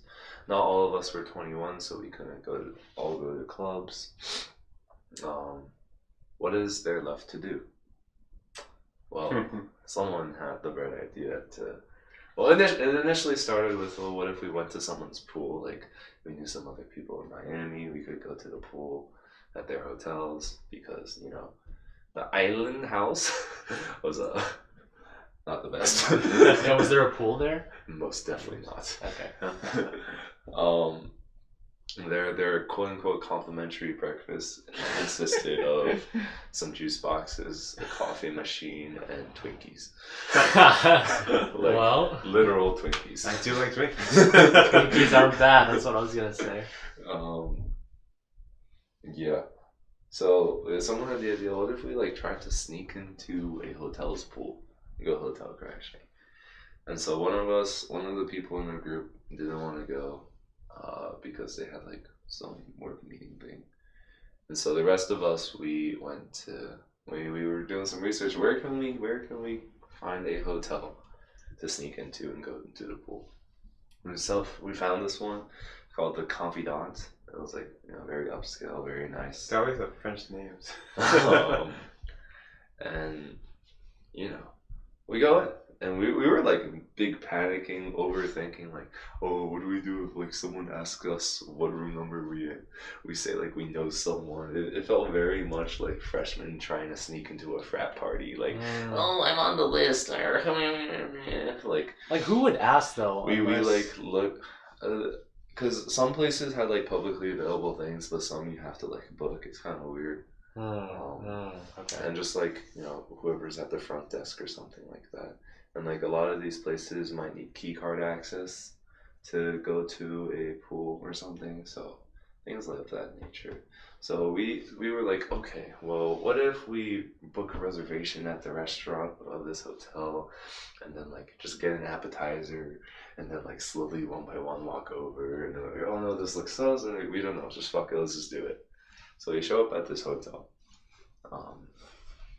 Keep in mind, we are extremely not sober. Extremely. So we show up at this hotel, and like, we haven't really, but like we're overthinking. It seems like it's about to close. We're like, what do we do? And someone was just like, you know, like, why don't we just walk and see where it is? Fortunately, you can just like walk through the restaurant, and there's just a door, and you just walk through the door into like this common lounge area, and then the pool was there. It's just right there. That was easy. Like, normally, like in the daytime, if you're not a resident, you have to pay like some $30 daytime pass. It's like a party. There's like a DJ. But we went at night, so it was closed, so no one was there, and we were At just the pool. at the pool, yeah. So we were just hanging out. Wait, so the pool is closed? Yes. Very Very much. Okay. Very much so. So we like dip our toes in the water. We're about to get ready to swim. But then the security guard comes by. It's like, guys, pool is closed. They're like, oh, darn, okay. So then we just go to like some hangout outside seating area, and there's like music playing. We're just there sitting, talking, and it was like honestly an amazing vibe.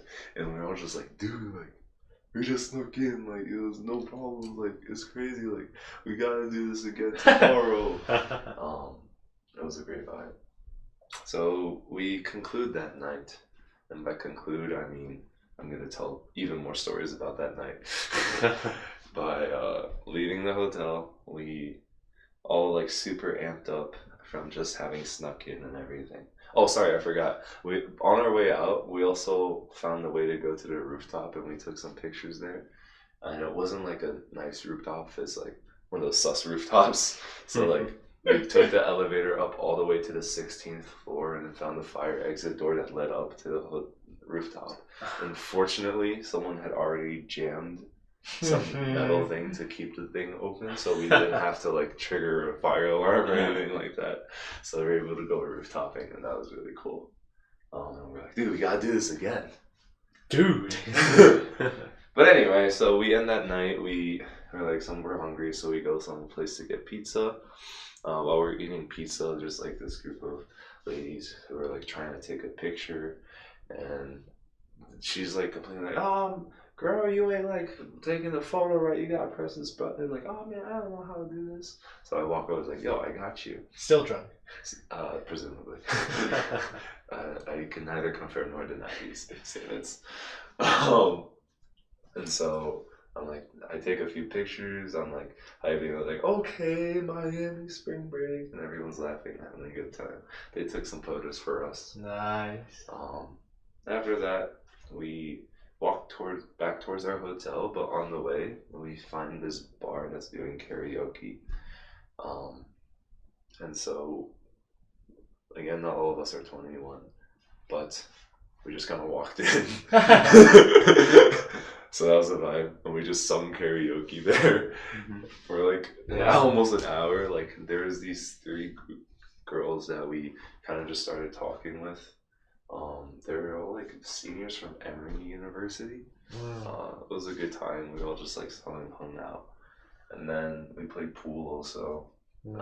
We were about to win, but then one of our friends hit the 8 ball, and it was unfortunate.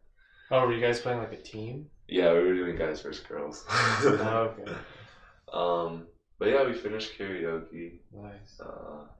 When we was in New Orleans that night after the basketball game, it was like the 4 of us, the 3 of us who weren't 21, and the 1 person who turned 21. We were first, before we went to the liquor store, we were trying to get into one of the bars where we were seeing if they would actually like scan. Yeah, check us. So we went to this one that was recommended by our Uber driver when we were going to the Bourbon Street, and one of us who was not 21 took the ID of another person, because one of the person who went up to the bouncer, she didn't have a driver's license. Like, her ID was a passport, so that'd be kind of weird to literally give your passport. Yeah. So another one of us gave her driver's license, and she went up, and we tried to get in, and we couldn't get in. And we were like, oh, you gotta be 21. So then we just didn't try after that. Yeah. Unfortunate. Yeah, you just gotta be confident. You gotta know. And then there was another bar that was like open, like it wasn't just a door, there like it was like more open that you could go in. And then they had no one, so we could like walk in. But like, I don't know. We didn't stay there. Yeah, it's probably they just ID you when you buy. Yeah, when you buy stuff. But yeah, so then after that, we then concluded our night after the karaoke. So we went from a normal beach day, then we snuck into, then we played poker, smoked cigars, then we snuck into a hotel, hung out there, took pictures for some random people, karaoke, all in a day's work. I think the next day, we did some pretty wholesome stuff. Got on some city bikes, and we biked to like the southernmost tip of Miami Beach specifically. So took some pictures there, enjoyed the vibe, walked back. I thought it was like one of our more wholesome activities, but I learned after the fact that one person was very not sober. Fun fact, in the state of Pennsylvania, a bicycle is considered a vehicle. Oh, really? And so the drunk biking is equivalent under the law to drunk driving. So don't do that. What about in Florida? I don't know. Didn't check. How about drunk e-scootering? That's definitely illegal. I mean, yeah, it's probably motorized. Definitely happens. A lot. More than it should. But yeah, so that was fun. Wait, when you said you figured out one person was not sober, like were the other people sober? Yeah. So that person was just had secretly gotten fucking drunk without anybody else knowing? Yeah. What? Well, not super secretly. They were just drinking. I mean, yeah. And then after that, I think the plan was to sneak into an even like more impressive hotel. And so there's this hotel called the Fontainebleau, Miami. Blue? And don't set them off. The French just sent them off already. How do you have to do my cards? The Fontainebleau. You do your cards every day there? Yeah. Okay, go. Apparently it's like super expensive, luxury resort, like 400 a night for the cheapest room, super crazy. And for the way we had to sneak in is like we walked into the hotel lobby. We took a fire exit out that led us to a back alleyway that we then walked through, and we just kind of kept walking, and that led us to this place that was like presumably a loading dock area, so like where trucks can drop off food. Like there were chefs and workers outside like on a smoke break just hanging out. So like we passed a bunch of workers who just kind of looked at us, and we kept walking on this patch of grass until we just kind of like ended up in the fucking resort hotel. Oh fuck! It's like a heist movie. And like the way we exited was there was a private beach entrance, so we exited via the beach back onto a public road. But you couldn't enter from there again because for that private beach entrance, there's like a guard checking your like hotel When card you or something enter. upon entrance. So like we really found like some backdoor entrance, and once we were there, like oh my god, this is like peak rich person Miami kind of vibes. Like the people there, all extremely attractive, guys and girls, all extremely wealthy looking, super influencer energy, and then we were just kind of there. You feel like you stuck out like a sore thumb? Honestly, not really. That's good. We played it off. We Got the swam looks as well, yeah. we swam in the pool there. It was quite nice. Yeah. Bro, when you said you went out the fire exit, like it wasn't alarmed or anything, like the door? No. Well, not fire exit. It might have just been like some sus exit that Oh, you okay. weren't supposed to take, but it just led to some alleyway. What the fuck? And then we were there again. Like I said with the last story, very not sober. I feel like you have to be very not sober to start doing these No. things. In fact, the opposite. I feel like you should be sober when you're, doing illegal things, when you're trespassing. Well, the initiative to begin doing these things. Fair. So then, yeah, we did that. Enjoyed essentially the whole day there, and it was awesome, man. We just lived the life of fake rich people. You spent the whole day at the resort. This Probably- wasn't at night? No, so we spent the morning biking, the afternoon at the resort. Oh, okay. Yeah. I thought. Never mind. No worries. So yeah, we were there pretty much the whole afternoon. We left on the beach. We like hung out at their private beach area for a bit too, so that was pretty cool. Wow. And this is A like very nice this is beach. this is like hella service too. Like at the pool chairs, there's like certain chairs that you can rent that are like nicer. Like people come up to you and offer you new towels and offer you drinks and stuff like that. Like even the workers there looked more attractive than like your average American person. Like it was crazy. So we did that for the afternoon. For evening, we had reservations at this Cuban or Peruvian sushi Japanese fusion thing. It was pretty nice. We got some nice sake. Had a lot of sushi. And then that was that. The waiter was very aggressive. He kept telling us to order things. We spent a lot of money there, but Very, very effective. Man. it was effective. But honestly, I still need to leave a bad review on the place because I didn't really like him for that. Mm-hmm. Like it was pretty nice sushi, but like the dude was doing too much. Anyway, had that. After that, we were just walking around. We came across a Publix. I had never been inside a Publix before. Me so neither. I was also like, had my first Publix experience. I was like, What let's is go it? inside. Whoa, It's what is it's it? literally just a grocery It's the store. grocery store, yeah. Oh, it's a brand? Yeah, it's like a Florida or Southern America thing. Publix? Or Yeah. just Publix? Public with an X. P-U-B-L-I-X, yeah. P-U-B-L-I. So we walk in.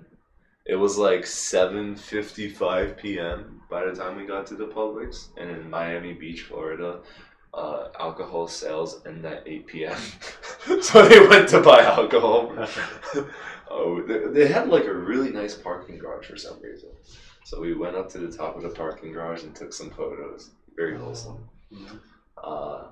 We walked back to our hotel. Halfway through, stopped at a McDonald's. And then... There's one question I want to ask. Yeah. Throughout this, how prevalent are masks? I'm going to guess Non-existent. What? Or what? Masks. Non-existent. What? Masks. What's that?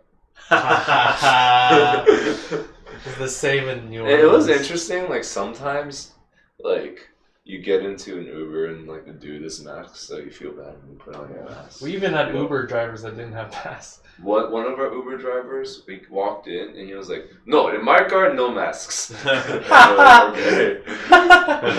Like actively told us to take off our masks. Wow. That was That's interesting. That was the Uber for the first night where we went on our way to go sneak into the Confidant, and he like, I just said like, oh, like what kind of music do you like?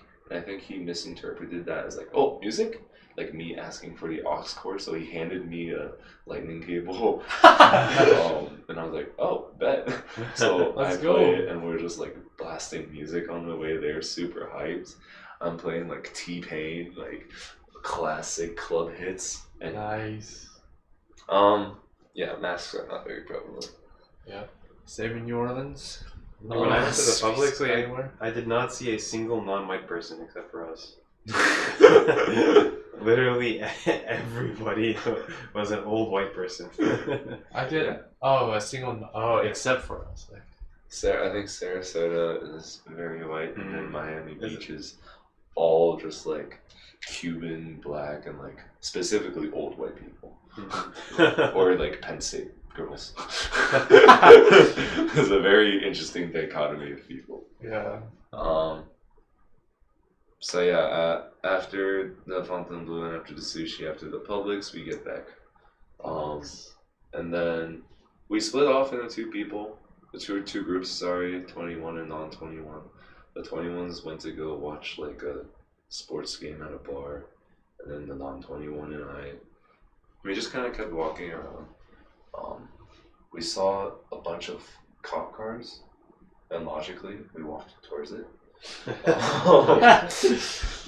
cop drawn to cars it. sprawled like a distance of at least like 4 or 5 blocks. Like we kept walking and walking. There's just cop cars everywhere, and like their lights are flashing. It's like crazy, and we couldn't figure out what was going on. Like there were not motorcycles, but like ATVs, almost like literal like Halo Warhog energy, like Joe Biden's Like gone four-wheelers? 4-wheelers, yeah. Everywhere. It was a whole thing. And logically, we walked towards Did you it. see any cops on horses? We did not see cops on horses. When we were in Bourbon Street, there was these two that were just on their horses, It's kind of hype. and well, people were going up and petting the horses. Yeah. Cops on horses are cool. They'll trample you also. Yeah. But yeah, so we did that. We like went to some random corners convenience store. Okay, what were the cops for? I don't know, we couldn't figure it out. Oh shit. Yeah. We went to some random store Public order. and bought some like random Mexican milk drink thing. Mm. No idea. No, it was not a horchata. I was asked that by someone else when I described it as Mexican milk drink thing, and it was indeed not a horchata. And like the owner of the store was there next to us, and he saw us like just trying to pick out a drink. I was like, "Which one is your favorite?" And he was just like very kindly in his broken English, like, "Oh, this," and points to like some mango flavored things. I was like, "I bet." And then we both drank that and just walked back. It was a vibe. Yeah, that concluded another day. And then, wow, we're only like 2 days in. Nick, What else did we do? how long have we been going so far? It's 3 hours 30. Wow. We're getting this is the longest one. And We have to get all the spring break Yes, out, yes, yeah. yes. All spring break energy. I'm doing the same thing as Elan. I'm gonna come back and listen to this one day. Mm-hmm. And then, dude, you should see it for the listeners. Elan's face is like so. His eyes He's are, grinning so much. He's grinning so much, but his eyes are like quarter way open. Like, if I ever see Elan remotely high, I'd imagine this is what he looked like. Oh yeah. Dude, my eye is fucking killing me right now. You have no idea. Yeah. Actually, I think I do have an idea since you're like not opening them. I hope you're okay. You want to get the eye drop right now first to try and... Do you have an eye drop? Here. Len will get it. I'm gonna go to the restroom again. Brief intermission. Brief intermission round 2. I'm gonna get some water. God damn. I hate my haircut. I kind of messed up. Where did you go? No, I cut my own hair. Oh, you cut your own hair? I kind of did it a little too short. Alright. One part, so. All good. It'll grow out. You live and you learn. It will grow Are you out. still recording? Yeah. Oh. Nice. I'm gonna sit in Elan's chair. There we go.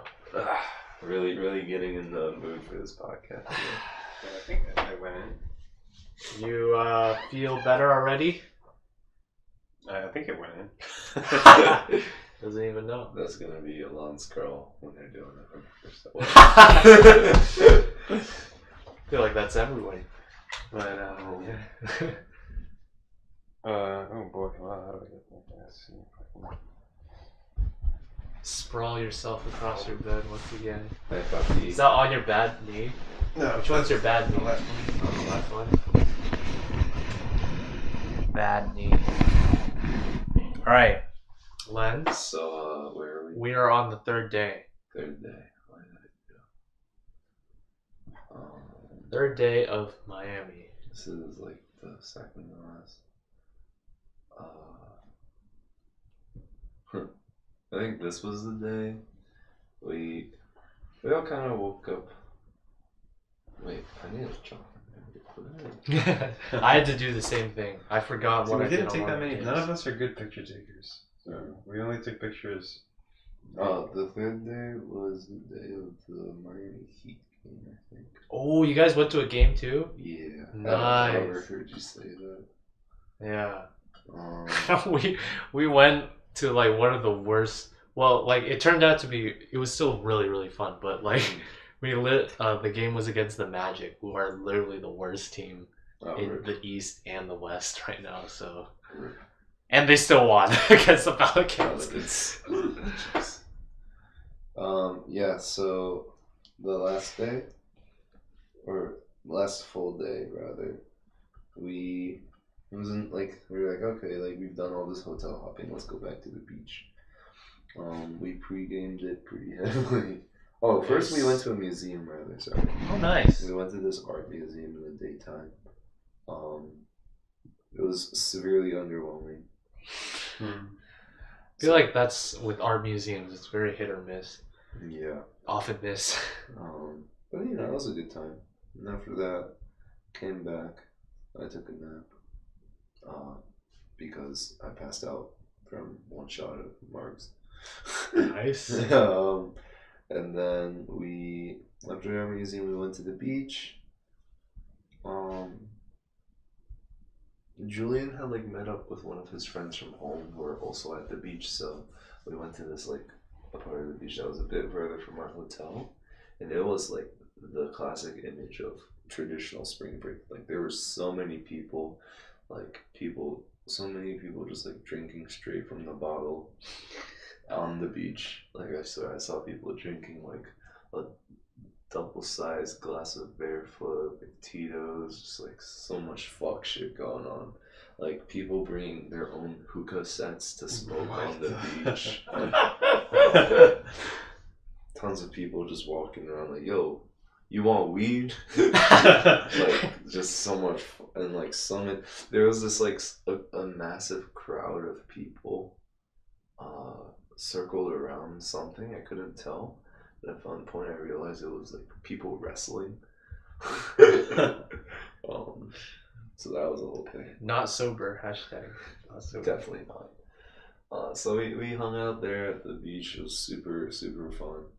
And then after that, we had like this nice dinner at a Cuban Peruvian fusion restaurant, which I really liked. It was the one I had picked out.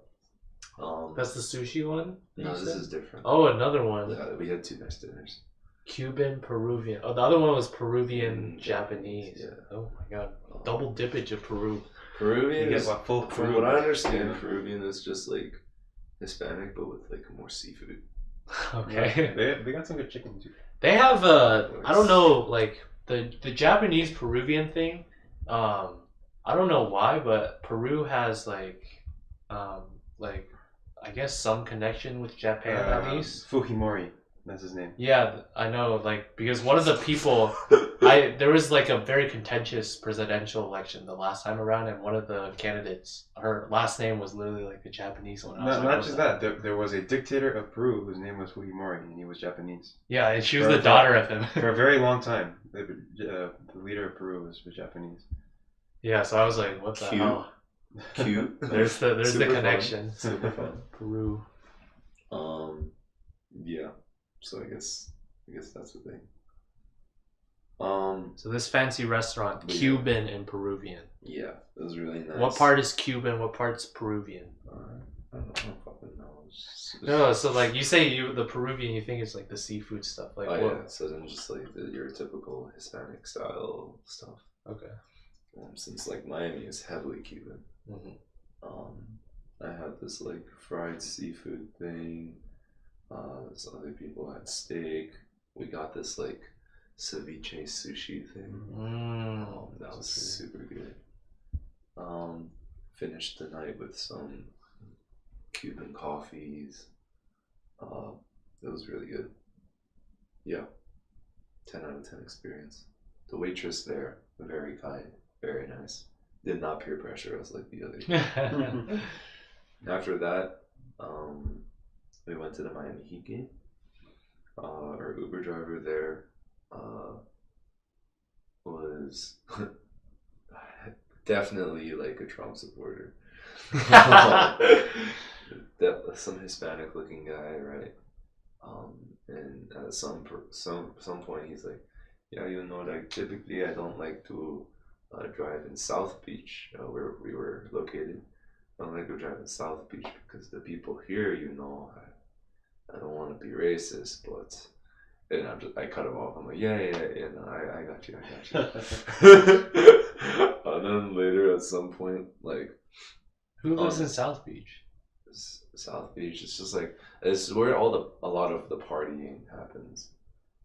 So like from his perspective as an Uber driver, he doesn't want to take like late night drunk people who are like throwing up and sandy and stuff like that. Yeah. And you can place whatever racist connotations with that you would like. I mean, there's a lot of people there. And then when we're pulling up to the Miami Heat Stadium, the arena at one point has like this giant thing, jumbotron outside. It's like displaying ads, and at one point it displays like blue and yellow in support of Ukraine. And the driver is like, "What do you guys think of the war?" You know, this opinion might be controversial, but I think Russia is justified. That's what he said. That's what our Uber driver said.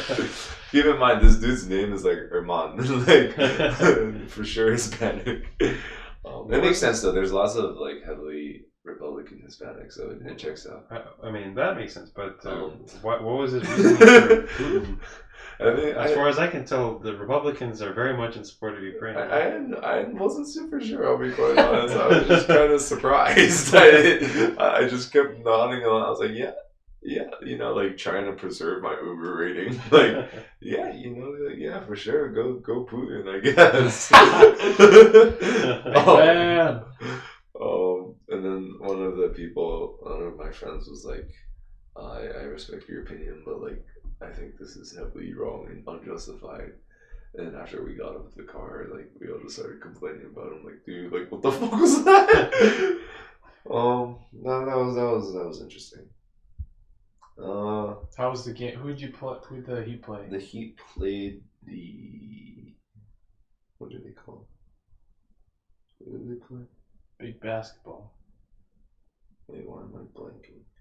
Oh, it was the Heat and Cavs game. So it was pretty good. That's actually pretty good. Yeah, they're both good teams. Well, Heat is 1 right now, and Cavs like 3. Cavs are 6? That might be better. 3's a little high. But they are in playoffs, I know. Yeah, so it was like a really good game. Like, Bam Adebayo, like, damn. Bam! I didn't realize how good he was. You see Tyler Hero? We did see Tyler Hero. Everyone loves Tyler Hero. It was like, really? Everyone in Miami probably. Yeah. I think it's easy to hate on him. Cavs play a lot of ISO ball. Very selfish. They just kind of put everything on, what's his name, Darius Garland. And hope he does. Holy shit! It sounds like you're describing the Portland Trail. Rip. Whereas like the Cavs or the Heat were pretty solid. So I'm guessing the Heat won. Yeah. That's always a vibe. It was a close game for most of it, but the Heat pulled through at the end. I think at least. Got to stop paying attention after a certain point. Hashtag no sober. I was sober for that one. All right. Davis and Fee on the other hand. But yeah, I don't know, I really enjoyed the game. I was like super focused on like the basketball the whole time. Yeah. After that, we came back. Did we do anything after the Heat game? I think most of us were pretty tired by then. Yeah, so we just kind of, that was like, yeah, a lot of people were, we were leaving the next day, right? So we just kind of went to bed. But since it was the last day, I wanted to go see the sunrise. So some of us woke up to watch the sunrise. And it was really nice. Very pretty sunrise. And at one point, Fee finds this jellyfish washed upon shore. It was pretty cool looking. He pokes the body of it with his hand. He's like, guys, come look at this. It's a jellyfish. And we're all like fucking around like, oh no. Should we like put it back in the ocean? You know, like life is sacred, right? So I get these like stick things that washed up from a shore, and I break it in half and form chopsticks with them. Okay. And there's a video of me just like going like boom, boom, boom, boom, and like picking the thing up and throwing it back in the ocean. That must have been a small jellyfish. Yeah, that's pretty small. Okay. No, the sticks were pretty big. Okay. Not like actual chopsticks. Okay. But it was pretty funny. I was also gonna say, if you guys like picked it up by your hand, that would not be good. That seems like not a good idea. Especially because well, they spoiled it. Then that was nice. You know, afterwards we went to this cafe. It was pretty cool. They had like 3 styles of, I think, empanadas. It was like a Chilean, Argentinian, and Cuban. Oh, yeah. And like one was like fried, one was like You just baked. set them off again. They were really good, so we went there for breakfast. They're not as good as. I took a nap. I posted my stuff on social media. Took a nap when I woke up. One of my friends replies to my story. She's like, Len, I think that's a Portuguese man-o-war. And I'm like, I don't know that fish. I didn't know what it was. It's not a fish, actually. I didn't know what that was until it was.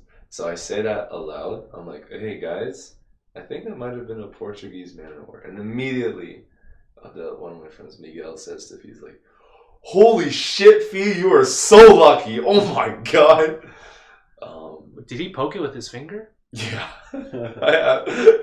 Why? I have it on video. So what is the context here? The sting is like the worst of all the Portuguese stingers. man-o-war is like pretty bad. It's like, Is it all deadly? the articles are like, it's not deadly, but it's extremely painful. Oh. It's like, what to do if you like, well, all the things that say like, what do you do if you see one is like immediately contact beach patrol.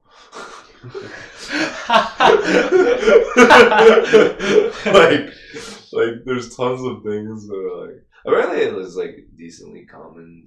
I think it's when it's very windy. They'll just kind of get like pushed ashore. Blown through the air. Fun fact about the Portuguese man-o-war: it's actually not a single organism. It's a collection. It is symbiotic. It's a bunch of different animals all together. It's pretty interesting. In one thing? In one like blob, yeah. It was really cool. Whoa. And they're all horrible things. Very deadly. I told my older brother told me too. After seeing your story? After seeing my story, he was like, when I was really young, he told me I probably wouldn't have remembered since I was small. But like we went on a cruise and one of the stops was the Bahamas and we went snorkeling, and he said like during the safety instructions, like whenever they saw a Portuguese man of war, like everyone would have to leave, like wherever we were, and like go back ashore and then wait for it to get taken care of. All these images, it does not look like a jellyfish that much. Yeah, we were very dumb. We fucked up. Major time. Hashtag not sober. We were very sober. We just woke up, dude. This is the sunrise. This is like 6 a.m. But yes, hashtag not sober. So that was kind of troll. So, that kind of has this thing that I was just like, should I feel morally incorrect for this? I can't tell. So yeah, we'll see what happens. But yeah, so TLDR, we watched the sunrise. I mean, why would you feel morally incorrect though? Because if I put the thing back and then someone steps on it and then they get heavily injured or die, then that is indirectly my fault. Well, I thought you can't die. I thought you can't die. But it's possible if you get stung in the water and then you get paralyzed in the water and then you drown because you can't move or you panic. Well, yeah. Happy thoughts. We're happy thoughts. Yes, let's just ignore that. That's not immoral if you didn't know it was wrong, right? That's not wait.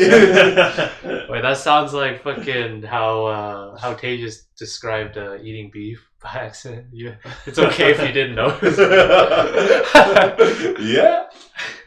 Except like I guess one is a religious thing and one is I could be actively harming someone. Well, it's not active. It's passive. Passively harming someone. Thanks, Patrick. That makes me feel a lot better.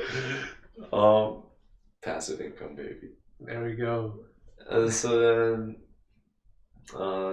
then we go back to the airport, and hella people are getting flights delayed. Yes, did your flight? Fortunately, ours left on time. Wow. Super lucky. But like we had her stories. Like two of the people we were with, Julian and Davis, their flight got rescheduled to Monday. Oh, so you guys were all on different flights. Julian and Davis were on one flight, and then me, Miguel, and Fee were on one flight. So two groups. The morning group. Wait, so they're still not back? So, Julian, Davis has a younger sister. They're all like freshmen at Duke, and her friends had all also gone to Miami. Oh, we actually met up with them once for a dinner. It was a wholesome time. Not really. Davis drank a lot. With his sister. White people, man. Hey. White people. That was like the phrase I like to use a lot whenever Davis would describe things. Damn, man. White people. Just anyway.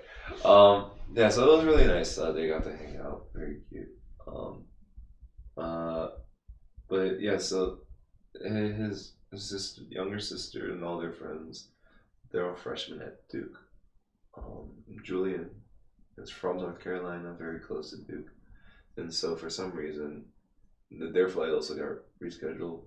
So he had the bright idea to rent a car with Davis's sister's friends, whom he had just met, and drive to North Carolina and take a 9 a.m. flight from RDU to Pittsburgh. Why did he do that? I'll never know. Wait, like the drive? Yes, don't think too hard. It shouldn't make sense. That's Don't think too hard. Don't think too hard. A 9 a.m. flight Don't think too hard. Wait. So Galaxy brain idea. What? white people, man. What the fuck? I mean, I maybe he didn't want to wait till Monday. He has class on Monday or something. I don't know, but Wait, so he split the drive, the like 12-hour drive, I think. From how many Miami people are also in this car? I think 4 or 5 others. Okay. So you he- get like a minivan, SUV. Probably. So he like. Yeah, Wait, how about Davis then? Is he waiting? So with Davis, like Julian is the kind of person who like stresses over logistics, and Davis is the exact opposite. Like he is super carefree, even in times when he shouldn't be carefree. Like, oh my god. But this was one of the few times where his carefreeness was like actually okay. Because what he ended up doing was his parents got him and his sister a hotel for another night or two. And he's just staying an extra day with his sister. And it's nice to get to hang out, spend more time before school starts. Whereas Julian's stressing has led him to drive Lord knows how many hours and take a morning flight. Oh my god. After driving back to beautiful Pittsburgh. Wait, so he's not back yet. I think he's back. Let me check his location. So it was like 9 a.m. today. Yeah, 9 a.m. today. Brother. Incredible. I'm just thinking, Florida he- to North Carolina. Julian Adler is at his house in Pittsburgh right now. Or South Carolina. He's from North Carolina. North Carolina. Oh. North Carolina. Wait, but Duke's in South. No. No, Duke's in North. And if I check the map, Oh yeah, it's in North. What am I? UNC.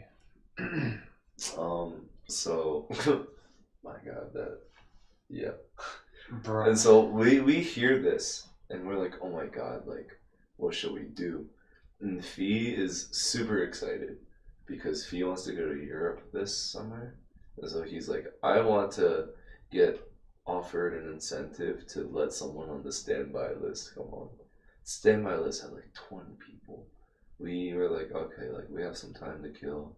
Let's go look at the rebook. Let's go to the rebooking center and ask them if like maybe if we offer like, because airlines will do this thing where they'll give you flight credit, like a few $100s in flight credit if you like don't take your flight and let someone on the standby on. Yeah. Sophie was like, man, I can fund my Europe trip like this. So okay, let's go check out the rebooking services. Dude, that line was so long. Everyone's flights was delayed. That, like, if the line was placed out here, it would definitely go from center and Craig to like, honestly, 5th? The one before 5th? the one before 5th. Wow. Wait, I am confused. So Fee wants to turn in his flight for credits, but then how is he gonna get back to No, Pittsburgh? not turning his Flight. flight. Get like rescheduled. Move to a different flight. Yeah. You know, you have those things about the vouchers, like if anybody wants to get off this flight, you get like however many $100. No, Never had that? no. Well, that's the thing. Yeah. But then they give you another flight? Yeah, just at a later time. Oh, interesting. Okay. No, all the time it's like you can bid for it, and they'll give it to the lowest bidder. Yeah. So what happened is in the American Airlines app, it asks you like how much money are you willing to do this for, and the options are like 100, 300, 500, 700, something like that. So did he get it? So we asked them about this, and the person at the gate is just like, no compensation. We're not doing compensation. So it didn't work. It's a shame. It's a shame because that just means, we got to go on our scheduled flight at our scheduled time. And Shame for Fee. Get home at our scheduled time as well. No, I think a lot of people would have traded for that. Yeah. Me included. Not me. Dude, so many. Okay, Elan. Thank you. My dad sent me a picture from like the CMU Facebook parents group about someone's kid who's stuck in Cancun, Mexico. Oh, shit. Bruh. And because of that, missed their American Airlines connecting flight to Pittsburgh. and I was like looking for a car ride back or something like that, or some means of transportation. And it's just like Disaster. yeah. So very, very, very lucky. The same day, you know, we almost didn't get killed by a man of war.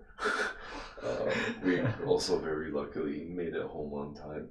And like it's honestly a miracle that like we made it back without any like lost wallets, lost keys, lost phones.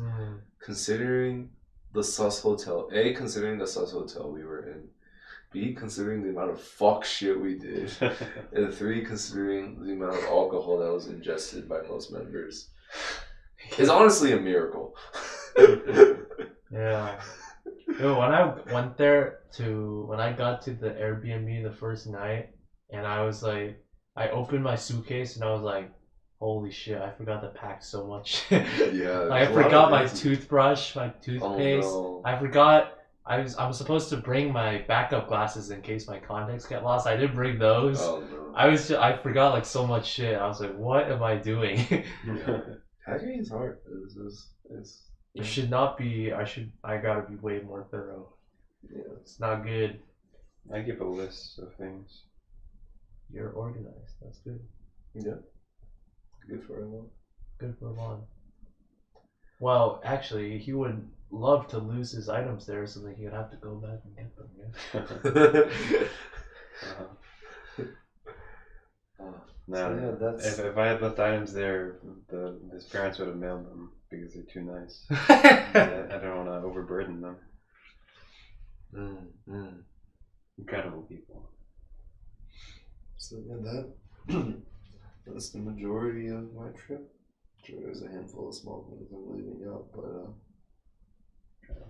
That's yeah. the important parts. Miami. Yeah. South I almost went to Miami, yeah. Well, it was a family friend that offered to give us a place to stay in South Beach. Yeah, how'd you guys decide on just going to Sarasota? Is it really that hard, Sarasota? I keep thinking Saratoga because that's like where the Benedict Arnold defected, yeah? No. Benedict Arnold won that battle. Okay, well, it had to do with Benedict Arnold, I knew. Did he defect in Saratoga? Wait, am I dumb? Also, it's kind of weird. Like all the cigas who went to Cancun, Mexico, or Cancun, all like posted their social media stuff this week, and since people have different spring breaks at different times, right? I'm now seeing all the New Jersey people who just got to Cancun starting to post about the same things that they posted. I'm kind of crazy. Like All the social media. Penn State also had spring break when we had spring break, so all the like social media posts I saw, like, oh, look at all these Penn State kids, blah blah blah blah blah. Like it got to a point where Penn State was actually turned into like a derogatory slang term for like anyone who wasn't CMU and was like remotely white or fratty or sorority-esque. Like it would just be some Snapchat of some random white dude. He could have been from like Harvard for all I care, but they would be like, oh, look at this Penn State guy not wearing his mask correctly or whatever. It was kind of troll. Yeah, it was nice to get away from all the masks, honestly. It was good. I think the only reason, like, is Pittsburgh even that much more masked? I think it's because we're on a fucking university campus also. Yeah, the university, I mean, the Uber ride here and then in the airport, having to wear the masks. Like, you know, that's like the first time I had to touch a mask in like a week. It just felt like restrictive. I mean, well, the CDC says that no masks after April 18th, right? So I guess they're gonna go away for good soon. Oh, not at the university. I think they're gonna keep them probably. Not next semester. There's no way. They better not. No, I feel like CMU is like. They've got a large international population where, I mean, in China, COVID is like as worse as it's been. Like it's like the worst in like 2 years. Or Yeah, but everybody's required to be vaccinated though. I know. Next semester, there's 0 chance we have masks. That is my prediction. We were already all required basically to be vaccinated here, and we're still wearing. Yeah, but the reason we wear masks is because we had like 200,000 cases of COVID every day when we started. So, but I mean, there's no way. There's no way. No way. Ain't no way. Things will be Ain't no way. completely normal. Well, you won't even have to deal with that because. True. I'll be in Europe with the Euro liberals, meaning I'll have to wear masks anyway. The pain in that sentence. You're gonna need those vaccine passes that France are trying to pass. The draconian socialist. The draconian socialist. The inner Texas is coming out of Elan's starting to sound like my Cuban Uber driver dog. Oh, that's funny. So yeah, that's And the gas prices are going to be like $20 a gallon. Why are you gonna be using? So $20 a liter. Oh my god, that's good. Why are you gonna be driving? Or are you gonna rent out a rental Go car? everywhere, bro. I gotta get my Vespa, you know. Yeah. Well. Go through the French countryside. How long has this podcast been going now? Well, 4 hours. we've hit 4 hours in one, though we had some intermissions in between. But 4 hours. maybe I'll keep it in just to get that 4-hour runtime Oh in the my actual God, thing. Go for it. Longer than The Irishman. Oh, world movie. I kind of want to watch it now. Yeah. Well, you can do that. Jimmy Hoffa. Jimmy Hoffa. Did you go to other places for spring break freshman year? What? Oh wait, freshman year spring break was. No, you could still go places. Freshman year spring break was when COVID first started. Yeah, You so could have gone. Yeah, I knew people who were like coming back from Aruba and were like getting stuck in airports and stuff like that. yeah, that would have actually. I went to Louisiana. But was that with your family? Mm-hmm. Okay. I think I just went home. I was here and then. Oh wait, I remember. I went home. My dad like sprayed me with Lysol. I remember the video. time. Yeah. I went to go visit my friend at Rutgers. We just like hung out and went around campus, and like my parents flipped shit on me because they're like, COVID is serious. Like you need to be home. And I was like, I'm going to see one person. Like it's not that bad. I remember my whole family showed up. It was there. We were eating at like some record on campus cafe. It was me, my friend, his roommate at the time, freshman year, and his roommate. Wait, actually no, he had just him and his roommate. And then his roommate's friend goes to CMU. So, and he had just gotten an email that CMU was going to go virtual. And so he tells me, yo, did you hear CMU is going virtual? I was like, wait, what? So the first time I had heard that CMU was going virtual was when I was just hanging out with my friends at Rutgers. After my parents had repeatedly told me not to go. And my dad had also told me, make sure, before you leave for spring break, make sure you like pack your bags just a little bit extra, just in case. And lo and behold, Wow. The just in case became reality and had them move out. Fortunately, I did clean up a little bit, so the move out from Hampshire was a bit nicer. So I remember when we got there, I was like, a lot of people were like meeting up to say goodbye and stuff like that, and I was like, I just remember specifically like, there were two things. The track team had like, the track friend wanted to play like beer pong that night, and then like my acapella group had also like was doing the goodbye send off for one of our seniors, because you know that would have been the last time you ever get to see the senior, right? Senior spring. And my dad was like, no, you can't go. And I like got mad at him for that. I was like, dude, like this is the last time I'll ever see this person. Like, what the heck? Dude, yeah. And then I still remember like we were moving out of Hammerstein, and Adrian walks over. I'm like, yo, what's up, man? Like, we're like awkwardly standing apart. He like says hi to my dad, and my dad's like trying to stay away. And I was like, damn, that was a crazy time. Yeah. Dude, the people 3 and 2 years above us, like their graduations, just straight ruined. Yeah. I'm praying ours is. I think the people in the year below us had it the worst.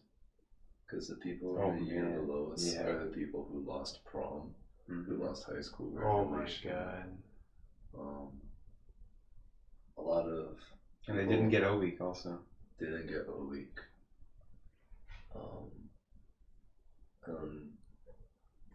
A lot of, I know for athletics, a lot of people also like had their seasons canceled and stuff. And so that makes it difficult for them to prove themselves athletically, which makes getting recruited difficult as well because you like essentially don't have a resume. Fucking hell, yeah. So honestly, I think we got off pretty okay. Yeah. Considering like we still got to have full week. We'll have at least one kind of at least. Honestly, it's like one of the best possible ones probably. Because like I think it'll clear up next year by our graduation and we'll be able to like experience everything. The ideal position in life would be like being graduated. Yeah, just like in your real job, in your corporate, and you're just when you're getting the ideal would be when you're getting tired of your job, because that's like your natural excuse to go like quit or whatever. Dude, can you imagine you were working in a real there was a dessert shop in Miami, and we went to. It was like all sex themed. It was called Wet Dreams. And they served penis-shaped and vagina-shaped waffles. Bro, tell me you took pictures. I did take pictures. I want to see those. They're actually, I didn't get one myself, but I tried it. It was actually quite good. Well, you should send it to me so I can include it in the podcast too. Where is it? And it was like a whole experience. The thing is $6.09. Like, why am I laughing? Because it's a sexual innuendo, though. And like the dude is the whole time the dude is dipping the waffle in like chocolate. He's like making an experience. He's like slapping the chocolate, like, oh yeah, you like it when I should put it in all the way, and he's like dipping in the chocolate in more and more. It like makes. Is this a famous place in Miami? It's like TikTok famous. Not like What's it called? Wet Dreams. And like this is this whole thing, and like of course there's like white cream near the top of the penis and stuff like that. And it's like it's pretty good. It's like a standard waffle. That's supposed to be a dick? Wait, am I looking at the left one is a dick and the right one is a, and he calls it like a peacock. Oh, okay, I can. A peacock and a tulip. I can't tell how this is supposed to be. The angle is not the best, okay. but you'll definitely the other one. You'll definitely see it on the Okay. What? But yeah, and then I was curious, so I struck like a conversation with the owner. He was there serving, and I was like, "How did this start?" And he was like, "Oh, like I used to work a job in corporate, but then COVID hit, so I like." Took that as a sign to start something random, so I moved out here to Miami, and I just, started this shop, and it's pretty funny. It works. It's a simple idea, and he's like gotten really good at it. Like apparently, there's people in in New York and San Francisco, who want to franchise his business. Like he's doing pretty well. Mm-hmm. That is lucrative. Yeah, a lot of. It's going to be very popular among young people. Yeah. I want to go to that for memes. So I asked him, what did you do for corporate? This guy was a software engineer at Square. Bruh. And is now like a senior manager kind of person who like doesn't like beats ice cream. More PM stuff. And he still is. He still has it as a day job. Oh, what? And he just does the sex thing as a side job. What? So this is like this is on the note of like the perfect time for COVID hitting to be like when you want a new career change. Damn. Homie's like This guy's still fucking Like- coding. like Mance definitely has done like trapping rainwater before, but like What a beast. on the side is being like, oh yeah, you like that when I do it Bruh. for some piece of waffle penis. Who's man's? That's That's funny. So Can you like, imagine you could work remotely in Sarasota? Jesus Christ. I think that's an important takeaway. Like, I feel like having your work define you can be a very dangerous thing. For the audience, Patrick and I both just made eye contact with Elan. I don't even know why. Like, It just work don't- defined. it's not- It doesn't really make sense. But like, no, like, one of the guys in my frat, he's really. I said this to him the other day. His name is Alex. I was Alex, you know, like, you're a very granola kind of guy. Like, you like hiking, you like nature, you're vegetarian, you like know how to make your own, brew your own alcohol and like kombucha, like very like hipstery kind of energy, right? But sometimes I forget that you are a software development engineer at Amazon. And it was like, yeah, like he actively makes the effort to separate the personal life from the work life. And the wet dreams owner kind of reminds me of that. You know, he might be like making 200, 300, 400K as a SWE at some fancy tech company, but you know, on Friday, Saturday nights, he's shoving waffle penises into chocolate. Oh. That's a new way I've heard of describing someone, a granola kind of guy. Granola, yes. What's I that think supposed to mean? granola is meant as a derogatory term, I think, to describe someone who's like super hipster and like stuff like that. Interesting. Like super nature-y. Yeah, granola's pretty good. Delish. Yeah. Alright, well. So on that note, I think a good place to end the podcast is to think about how you Sarasota. can separate your work from your life,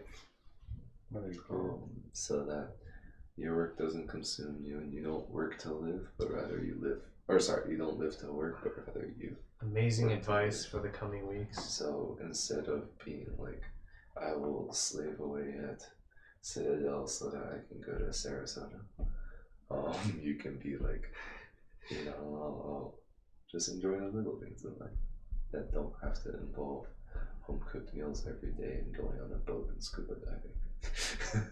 Mm-hmm. I think there's a reason I chose October over Citadel. Yes. great way to cap it all off. Our spring break special. Thank you, Len, for joining us. Thank you, Len. I think it really added a lot. A half guest episode. Is it really half? I think it's been more than half now. No, it hasn't.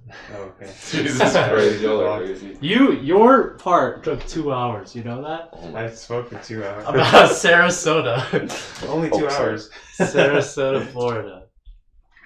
Hopefully you got everything required for that out of your system. You know what? If you want to tell Adrian this stuff, you can just show him the podcast instead of No shot torturing Len again with all the stories once again.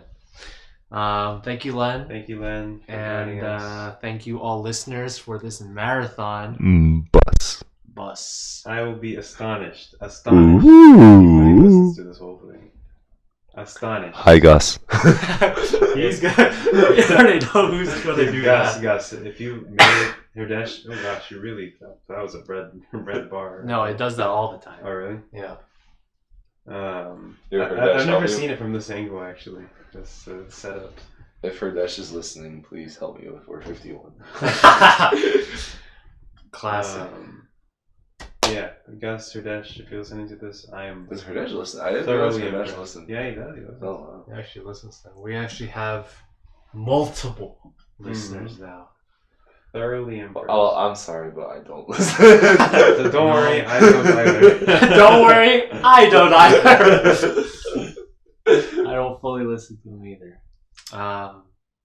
Yeah, lovely way to end it off. So thank you, Len, again. Thank you, all listeners, Thank you. and You're welcome for ending this. We'll be Yes, back. I have to do my French cards now. we'll be back next time. Bye. Good night.